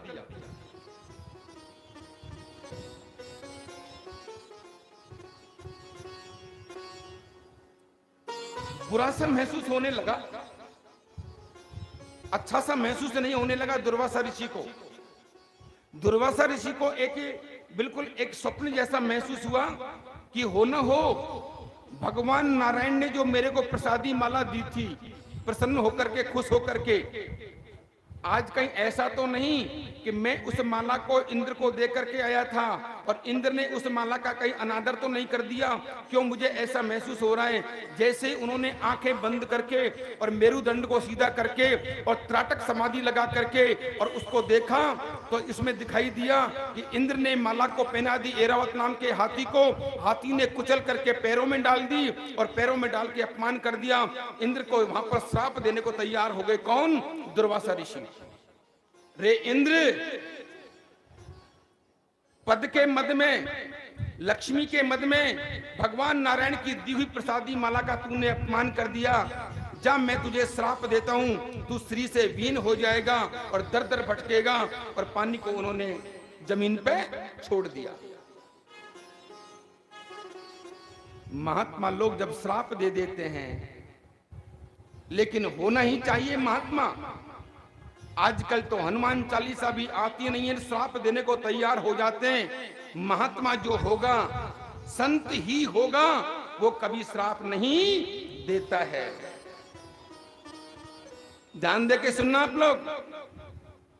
महात्मा ही जो होते हैं वो दुनिया में भजन तो करते हैं, लेकिन उनकी जो भक्ति होती है वो दूसरों के लिए होती है, अपने लिए नहीं होती। जैसे पेड़ अपना फल को खुद नहीं खाते, गंगा यमुना अपने पानी को खुद नहीं पीती, ऐसे ही संत महात्मा लोग अपने किए हुए भजन को अपने काम में नहीं लेते, वो दूसरों के काम में लेते हैं। हाथ का जल छोड़ दिया, जमीन पर पटक दिया, श्री से वीन हो जाएगा। इंद्र लक्ष्मी के मद में आकर के भगवान की दी हुई प्रसादी माला का अपमान किया है। और अब धीरे धीरे हुआ क्या? धीरे धीरे हुआ ये कि इंद्र के यहां से लक्ष्मी निकल करके जा रही है और समुद्र की ओर चली गई। इंद्र असहाय हो गए। जब लक्ष्मी निकल करके चली गई तो राज कैसे चलाओगे? वो कैसे ऐरावत नाम के हाथी को, कैसे उस सेना को, कैसे उनका खर्चा चलाओगे। लक्ष्मी निकल करके चली गई थी। कथा तो ऐसे कहती है, कश्यप ऋषि की पत्नी है ना दो, एक का नाम दिति है, दूसरी का नाम अदिति है। दिति के दैत्य हो गए, अदिति के देवता हो गए। माता अदिति महारानी ने कहा कश्यप से, अपने पति से, अपने पति के पास में जाकर के ऐसे हाथ जोड़ लिए। किसने? अदिति महारानी ने। कश्यप ऋषि से बोले सुनो, मेरे बेटा हैं देवता, और उसमें इंद्र भी आता है देवताओं में, लेकिन इंद्र मेरे बेटा असहाय हो गए बिना लक्ष्मी के। कश्यप जी ने कहा तो मैं क्या करूं?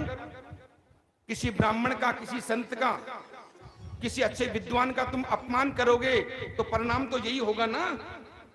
अरे दुनिया वालों को कहना है, दुनिया वालों की शिक्षा, दुनिया वालों को शिक्षा है इस चीज की, तुम किसी का सम्मान नहीं कर सकते तो तुम्हारा ये कर्म नहीं है, तुम्हारा ये फर्ज नहीं है, तुमको ये कहने की अधिकार नहीं है कि तुम किसी का अपमान करो। तुम किसी को माला नहीं पहना सकते, तुम लोग किसी का सम्मान नहीं कर सकते, तो अपमान करने का तुम्हारा कोई अधिकार नहीं है।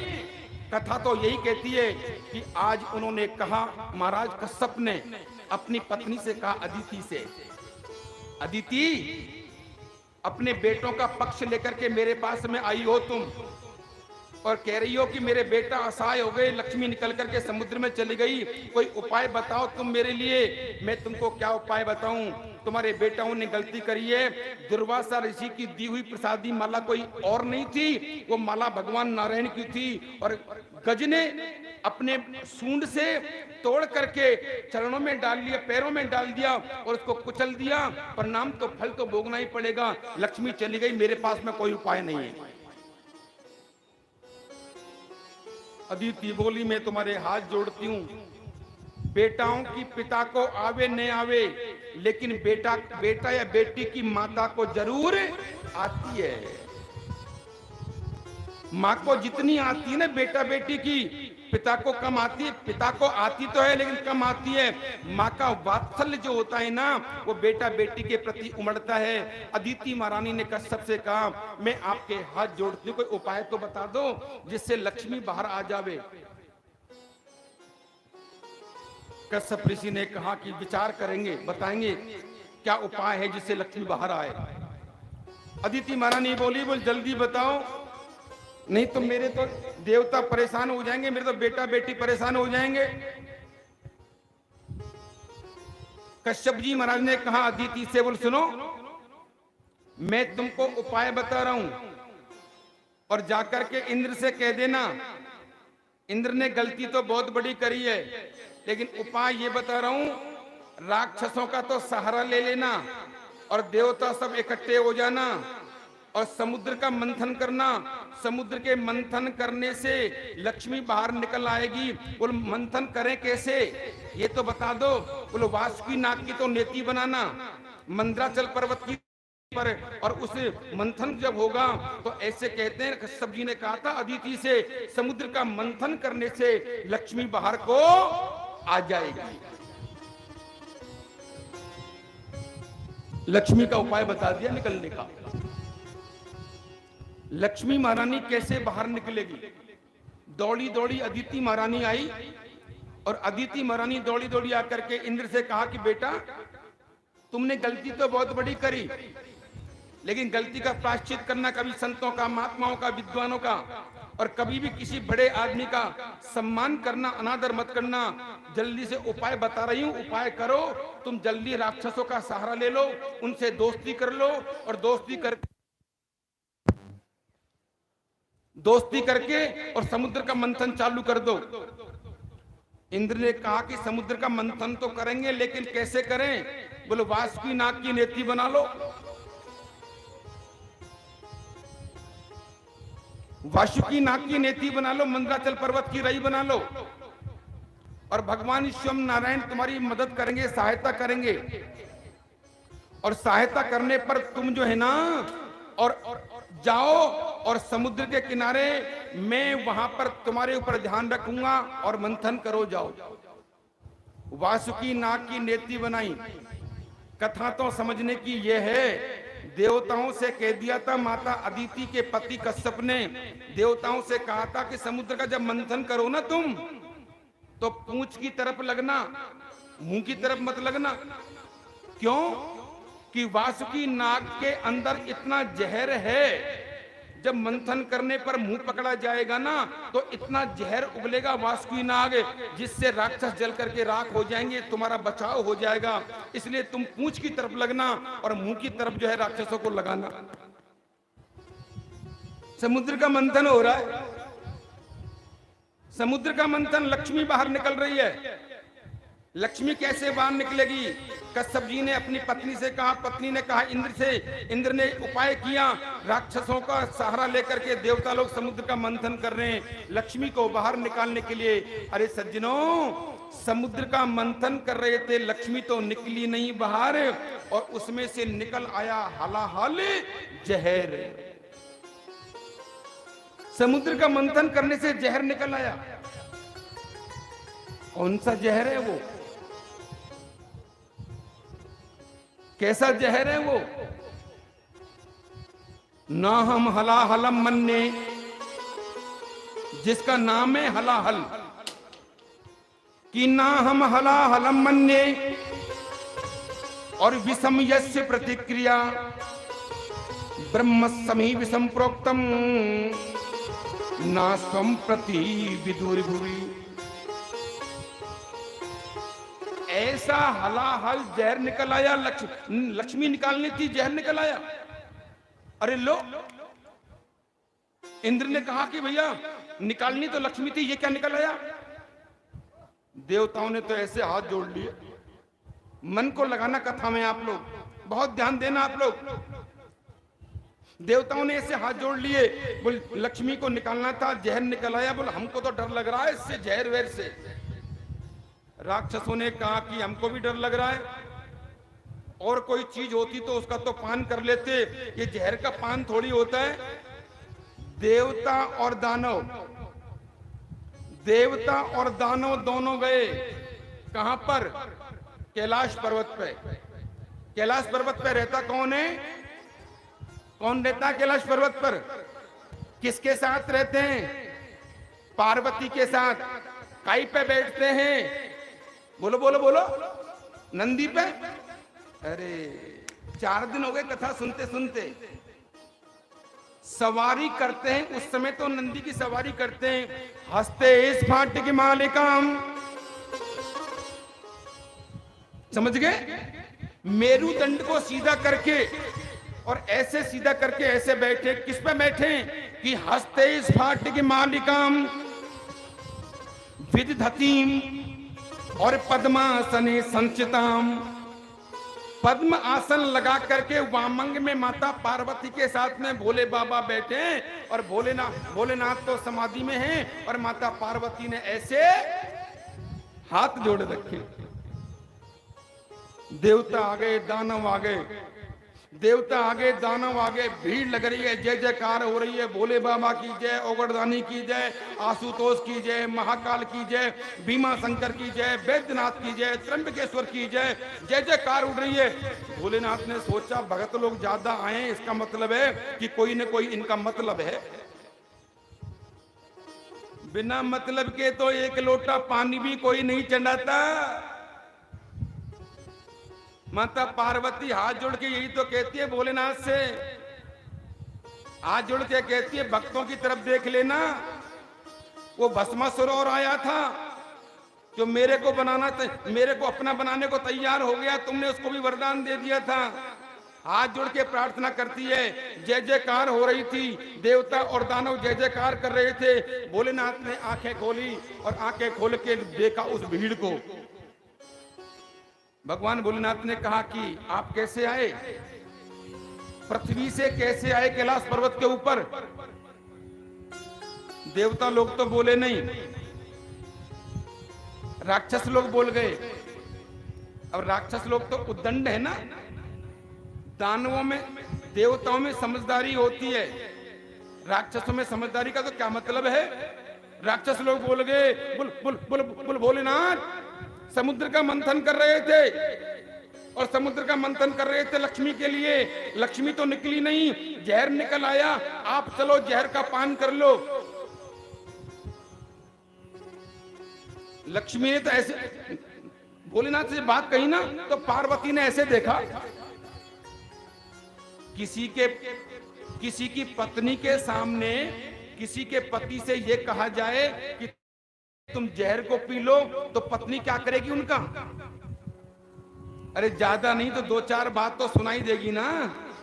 पार्वती अम्बा के सामने भोले बाबा से कह रहे हैं जहर पी लो, इसका मतलब है पार्वती को अकेला रखना चाहते हैं, भोलेनाथ को भेजना चाहते हैं। पार्वती अम्बा ने हाथ जोड़ लिए, बोली नहीं। देवताओं के अधिपति इंद्र महाराज से पूछा भगवान भोलेनाथ ने, क्या बात है, कैसे आए तुम? इंद्र महाराज कहने लगे, बोले प्रभु गलती हो गई मेरे से, मैंने किसी संत का अपमान कर दिया, अनादर कर दिया था, और अनादर करने से लक्ष्मी चली गई थी समुद्र में। महाराज कश्यप के कहने से माता अदिति के पुत्र हैं हम लोग, समुद्र का मंथन कर रहे थे लक्ष्मी को निकालने के लिए। लक्ष्मी तो निकली नहीं और जहर निकल आया। अब क्या करें? ये नहीं कहा, डायरेक्ट नहीं कहा कि पी लो तुम, ये कहा कि अब क्या करें। भोलेनाथ एक ही भाषा में एक ही बात में समझ गए। इसका मतलब है दानवों ने तो कहा था कि जहर को पी लो, और देवता कह रहे हैं कि इसका क्या करें। भगवान भोलेनाथ ने तिरछी चितवन से, तिरछी नजर से ऐसे टकटकी लगा करके, और किसकी तरफ देखा? हाथ जोड़ करके बैठी थी पार्वती अम्बा की ओर, ऐसे देखा। पार्वती बोली हाथ जोड़ करके, प्रभु यदि पूरी पृथ्वी का, सारा संसार का यदि भला हो रहा हो, सारा हित हो रहा हो, तो मैं आपको मना नहीं करूंगी। आप जाना चाहते हो तो आप समुद्र का दर्शन करे आओ। पार्वती ने भी ये नहीं कहा कि तुम जहर का पान कर लो, समुद्र का दर्शन करे आओ। भोलेनाथ समझ गए कि पार्वती की आज्ञा मिल गई। पार्वती ने भी कह दिया, भगवान श्री भोलेनाथ ने कहा कि देवताओं से दानवों से चलो। कहां चलो? समुद्र के किनारे। समुद्र के किनारे देखा तो वो हलाहल जहर निकल आया। हलाहल जहर जब निकला था ना, तो जहर को देख करके देवता भी घबरा रहे थे, दानव भी घबरा रहे थे। भगवान श्री भोलेनाथ ने, मेरे ओगरदानी ने क्या किया कि उस जहर को अपने हाथ में ले लिया। बहुत मन लगाना कथा में मेरे भाई बहन। भगवान श्री भोलेनाथ ने अपने हाथ में ऐसे उस जहर को ले लिया, और जहर को लेकर के, और जैसे माता पार्वती ने अपने कर को ऐसे करके ऐसे जोड़े थे, हाथ जोड़ करके पार्वती ने कहा था कि मेरा भी ध्यान रखना, मैं भी आपकी अर्धांगिनी हूँ, आप समुद्र का स्नान, समुद्र का आप दर्शन करके आओ, लेकिन मेरा भी ध्यान रखना। आज भोलेनाथ ने ऐसे जहर को देखा, ऐसे जैसे जहर को देखा। जहर को देखने के बाद में, और भगवान श्री भोलेनाथ ने सोचा कि मैं इस जहर को नहीं पीता हूं तो सृष्टि का प्रलय हो जाएगा, सृष्टि जल करके राख हो जाएगी, और मैं इस जहर को पी लेता हूं तो ये सृष्टि बच जाएगी। और जहर को ऐसे लेकर के, और भोलेनाथ ने ऐसे पान कर लिया। लेकिन जैसे ही भोलेनाथ ने जहर का पान किया, जहर का पान करते के साथ ही भोलेनाथ को याद आ गई, मैंने जहर का पान तो कर लिया, लेकिन मेरे अंदर तो विराजमान है, मेरे हृदय में, मेरे वक्षस्थल में भगवान श्री सीताराम जी, भगवान राम मेरे अंदर विराजमान हैं। मैं इस जहर का पान करूंगा, अंदर लेके जाऊंगा तो मेरे राम लला को बहुत परेशानी होगी, बहुत कष्ट होगा। मैं इस जहर को अंदर कैसे लूं? तो भोलेनाथ ने कहा, मुंह में लेने के बाद में यदि मैं जहर को बाहर निकालता हूं तो दुनिया जल करके राख हो जाएगी, अंदर लेके जाता हूं भगवान राम को परेशानी होगी, तो मैं करूं क्या? उन्होंने क्या किया कि जैसे उस जहर को लेकर के पी तो लिया, और अपने नीचे भी नहीं उतारा और बाहर को भी नहीं निकाला, और अपने कंठ में धारण कर लिया। जैसे कंठ में धारण कर लिया, लेकिन वो जहर है कैसा? जहर है सृष्टि को प्रलय करने वाला, वो हलाहल जहर है सृष्टि। जैसे जहर को अंदर पान किया और कंठ में धारण किया, भोलेनाथ का कंठ जो है ना उस जहर से नीला नीला पड़ गया और मेरे उस औगड़धानी का एक नाम पड़ गया। बोलिए नीलकंठ महादेव की जय हो। भोले बाबा का नाम क्या पड़ गया? क्या नाम पड़ गया? नीलकंठ। वो नवरात्रा जब आते हैं ना,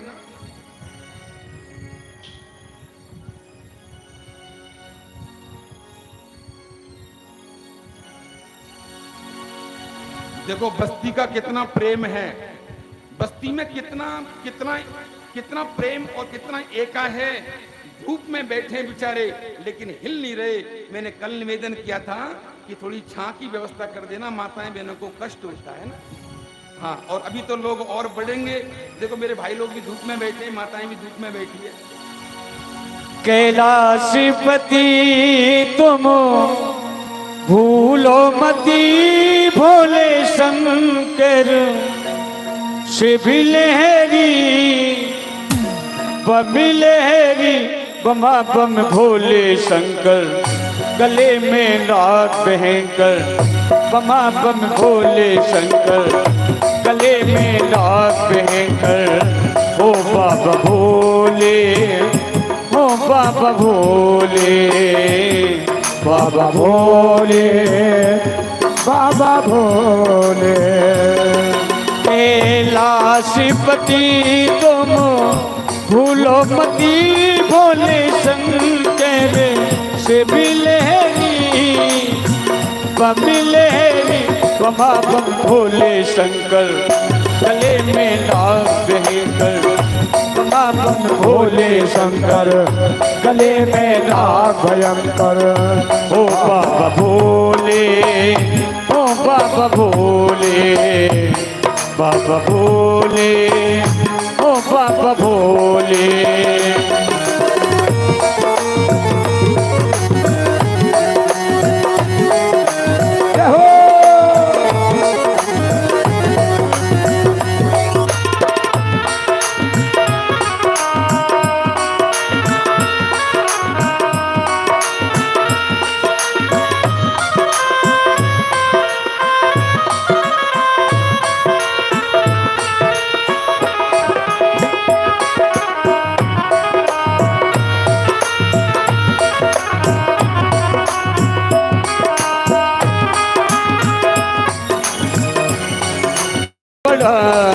हरि देवों में देव भोले तू ही बड़ा है। देवों में देव भोले तू भी बड़ा हरि है। देवों में देव भोले तू ही बड़ा है। आज तुम्ही से मेरा पाला पड़ा गे, आज तुझी से मेरा पाला पड़ा है। कर दे हमारी नैया पारी, लगा दे भोले शंकर शिव लहरी बम लहरी, बमा बम भोले शंकर गले में नाग भयंकर, बमा बम भोले शंकर गले में नाग भयंकर। ओ बाबा भोले, ओ बाबा भोले, बाबा भोले, ओ बाबा भोले।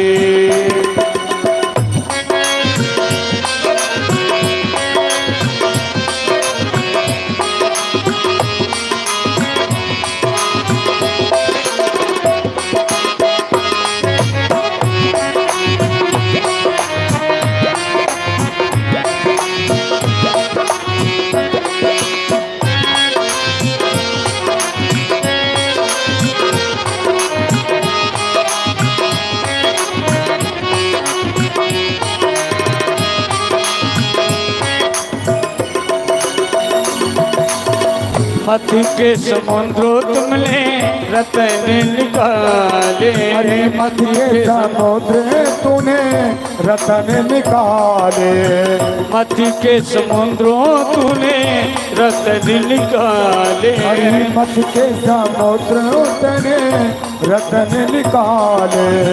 आप हलाहल बोले पी गए प्याले, आप आप हलाहल बोले पी गए प्याले। नीलकंठ तेरा नाम हुआ रे भोले शंकर, शिव लहरी बम लहरी बमा बम भोले शंकर, गले में लाख है कर बमा बम भोले शंकर, गले में लाख है कर। ओ बाबा भोले, ओ बाबा भोले, बाबा भोले, ओ बाबा भोले।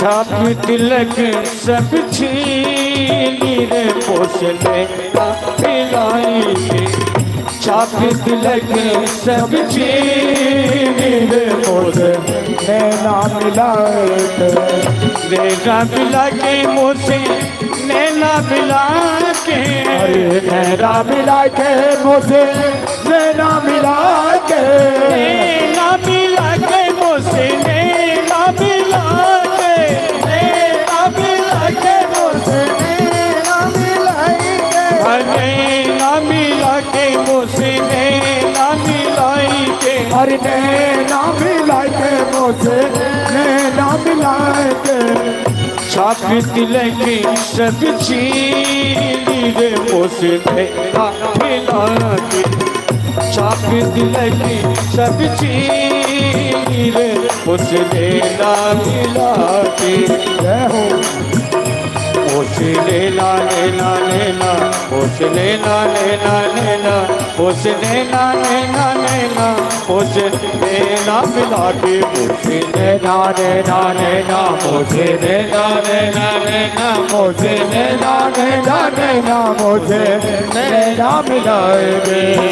छाप तिलक सब छीनी रे पोसले मिला के, छाप तिलक सब छीनी रे मुझे नैना मिलाए के।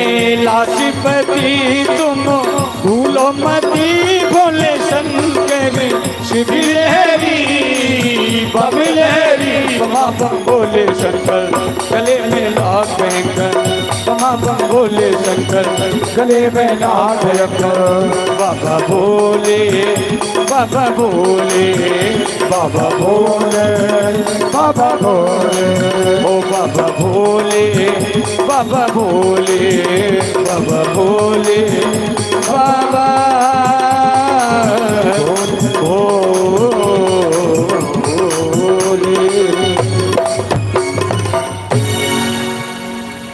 बोलिए शंकर भगवान की जय हो, बोलिए हनुमान जी महाराज की जय हो। जय जय श्री राधे, जय जय श्री राधे, जय जय श्री राधे श्याम। सज्जनों में निवेदन कर रहा था आपसे, समुद्र का मंथन चल रहा है, तीव्र गति से समुद्र का मंथन चल रहा है। समुद्र में जहर निकला था, मेरे भोले बाबा ने कृपा करी है और भोलेनाथ ने अपने कंठ में धारण कर लिया, जिनका नाम सार्थक हो गया। बोलिए नीलकंठ महादेव की जय हो। जहर निकलने के बाद में कथा तो ऐसे कहती है, तीव्र गति से समुद्र का मंथन चल रहा है और उसमें एक गाय निकली। गाय को देवताओं ने ले लिया, ऋषियों ने ले लिया, और उसके बाद में चंद्रमा निकले हैं। चंद्रमा निकले तो भगवान श्री भोलेनाथ ने कहा, भैया जहर का पान हमने किया है तो चंद्रमा को आप हमको दे दो, हम हमारे मस्तिष्क पे लगा लेते हैं। तो भगवान श्री भोलेनाथ ने चंद्रमा को अपने मस्तिष्क में लगा लिया। उसके बाद में एक हाथी निकला, हाथी को इंद्र ने ले लिया। पारिजात नाम का वृक्ष निकला, उसको भी देवताओं ने ले लिया। और फिर हविर्धानी नाम की गाय निकली, उसको भी देवताओं ने ले लिया। कौस्तुक मणि निकली, कौस्तुक मणि को भगवान ने धारण कर लिया। कथा ऐसे कहती है। उसके बाद में लक्ष्मी महारानी अपने हाथ में कलश लेकर के निकली है अमृत का। बहुत ध्यान देना आप लोग। जिनते लई द्वित मरकट नाई। आप आभूषण बनवाने जाते हो ना सुनार के पास, तो क्या पूछते हो? असली सोना देना। जिनते लई, ये लक्ष्मी महारानी की कथा है। लक्ष्मी कैसे निकली? जिनते लई द्वित मरकट नाई। सोना सोना ही होता है, सोना पीतल नहीं होता। लक्ष्मी महारानी अपने हाथ में अमृत का कलश लेकर के निकली थी। देवताओं ने कहा हम लेंगे, राक्षसों ने कहा हम लेंगे, देवता और दानव सबने कहा हम लेंगे हम लेंगे हम लेंगे। कथा ऐसे कहती है, भगवान वहीं पर मौजूद थे। भगवान ने इशारा कर दिया, देवताओं को भी बैठाल दिया, राक्षसों को भी बैठाल दिया, और भगवान नारायण मोहिनी का अवतार लेकर के प्रकट हो गए। लक्ष्मी से बोले तुमसे बात नहीं बनेगी, बात मुझसे बनेगी। भगवान ने अमृत के कलश को अपने हाथ में ले लिया, और हाथ में अमृत का कलश लेकर के देवताओं को कहा कि तुम भी बैठ जाओ, राक्षसों को कहा तुम भी बैठ जाओ, मैं अपने हाथ से अमृत का पान करवा दूंगी आप लोगों को। भगवान ने मोहिनी का रूप लेकर के देवता और दानवों को दोनों को बैठाल दिया। कथा तो ऐसे कहती है, चंद्रमा और सूर्य के बीच में एक दैत्य आकर के बैठ गया। जल्दी नंबर आ जाएगा अमृत पीने का। दैत्य आकर के बैठ गया, लेकिन भगवान मोहिनी ने प्रारंभ कहां से किया? आप लोग शांति बनाए रखो, काम भी जो करना है करो, लेकिन आवाज मत करो आप लोग।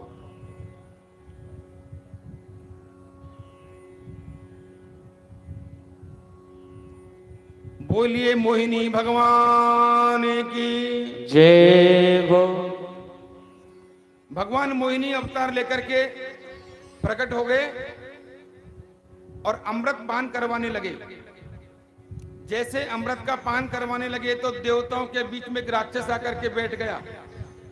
जैसे राक्षस आकर के बैठा तो दैत्यों ने कहा था कि प्रारंभ हमारे यहां से करो, हमारी पंक्ति से चालू करो अमृत का पान करवाना। भगवान मोहिनी ने क्या कहा उनसे, अरे ये पतला पतला जो अमृत है ना, ये तो मैं पिला देती हूँ देवताओं को, और गाढ़ा गाढ़ा जो नीचे का जो अमृत है ना, दैत्यों से कहा तुमको पिला दूंगी। सुखदेव जी से राजा परीक्षित ने कहा, गुरुजी, शुक्रताल की पावन भूमि पर सुखदेव जी से कहने लगे राजा परीक्षित, गुरुदेव ये बताओ कि अमृत गाढ़ा होता है कि पतला होता है? सुखदेव जी ने कहा कि अमृत पतला होता ही नहीं है, ने गाढ़ा होता है। अमृत तो अमृत ही होता है। अरे तुम लोग सांझ की बेला में, तुम लोग सुबह की बेला में गऊ का जब दोहन करते हो ना, तो गऊ के दोहन में गाढ़ा पतला होता है क्या? गऊ के दूध तो दूध ही होता है, चाहे वो गाढ़ा हो तो और पतला हो तो। ऐसे ही अमृत न गाढ़ा होता है न पतला होता है, अमृत तो अमृत ही होता है। और देवताओं की तरफ पान करवाने लगे भगवान मोहिनी का रूप लेकर।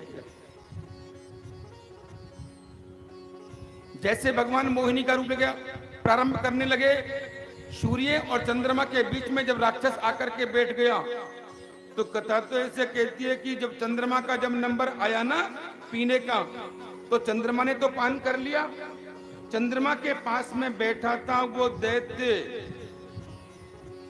और जैसे ही भगवान मोहिनी और उस दैत्य को देवता समझ के पान करवाने लगे, और पान करवाते करवाते जैसे ही उन्होंने डालना चालू किया उनकी उंगली में, सूर्य और चंद्रमा ने इशारा कर दिया, प्रभु हमारी तरफ देखो। मोहिनी के रूप में भगवान ने ऐसे देखा चंद्रमा और सूर्य की ओर, और इशारे में कह दिया, बोले ये कोई देवता नहीं है, ये तो राक्षस है, और इसने अमृत पी लिया ना तो देवताओं के साथ में अच्छा नहीं करेगा। इतनी देर में तो भगवान मोहिनी ने उनके हाथ में डाल दिया और गले तक पहुंच गया, वो अमृत गले तक पहुंच गया। अरे गले तक पहुंचने के साथ ही भगवान को पता जब इस चीज का चला ये तो राक्षस है, भगवान ने सुदर्शन चक्र लेकर के और गले से काट दिया। ये कथा तो ऐसे कहती है अमृत पान करवाने के बाद में गला तो काट दिया, लेकिन एक राक्षस के दो राक्षस हो गए, सर ऊपर का और धड़े नीचे का, तो एक के दो बन गए। नाम कौन कौन सा पड़ गया? एक का नाम हो गया राहु और दूसरे का नाम हो गया केतु। ये दो दैत्य हो गए। पहले कितने ग्रह थे? पहले ग्रह थे 7 और अब कितने हो गए? 9। एक के दो बन गए। अरे वो दैत्य ने क्या किया, क्या कहा? किससे? चंद्रमा से और सूर्य से। तुमने अमृत का पान पीते पीते हमको रोका था, तुमने विघ्न किया ना पान करने में। जब भी मौका आएगा हम तुमसे बदला लेकर के छोड़ेंगे। तो अभी भी राहु और केतु कभी चंद्र ग्रहण के रूप में, कभी सूर्य ग्रहण के रूप में आज आकर के दोनों को डसते हैं। क्यों? चंद्रमा ने और सूर्य ने तो इशारा किया था, लेकिन जिस दिन ग्रहण पड़ता है उस दिन हम लोग दान करते हैं, पुण्य करते हैं, पूजा करते हैं, पाठ करते हैं, जिससे चंद्रमा को और सूर्य को कोई भी परेशानी न आवे। लक्ष्मी मानानी को लेकर के तो भगवान विष्णु अपने धाम को चले गए। देवताओं ने जो है अमृत पान कर लिया, और दैत्यों को मोहिनी जो थी आए थे ना भगवान बन करके, अंगूठा दिखा करके वो भी अपने धाम को चले गए। सज्जनों, माताओं, देवियों, बहनों, बुजुर्गों, भगवान के ये समुद्र मंथन का ये पावन चरित्र, अमृत पान की ये कथा मेरी व्यासपीठ की ओर से मैंने निवेदन करी। और अब अनूठी कथा आ रही है, जिस कथा का नाम है सूर्यवंश, जिस कथा का नाम है चंद्रवंश, जिसमें भगवान राम का जन्म होगा, जिसमें कृष्ण जन्म होगा,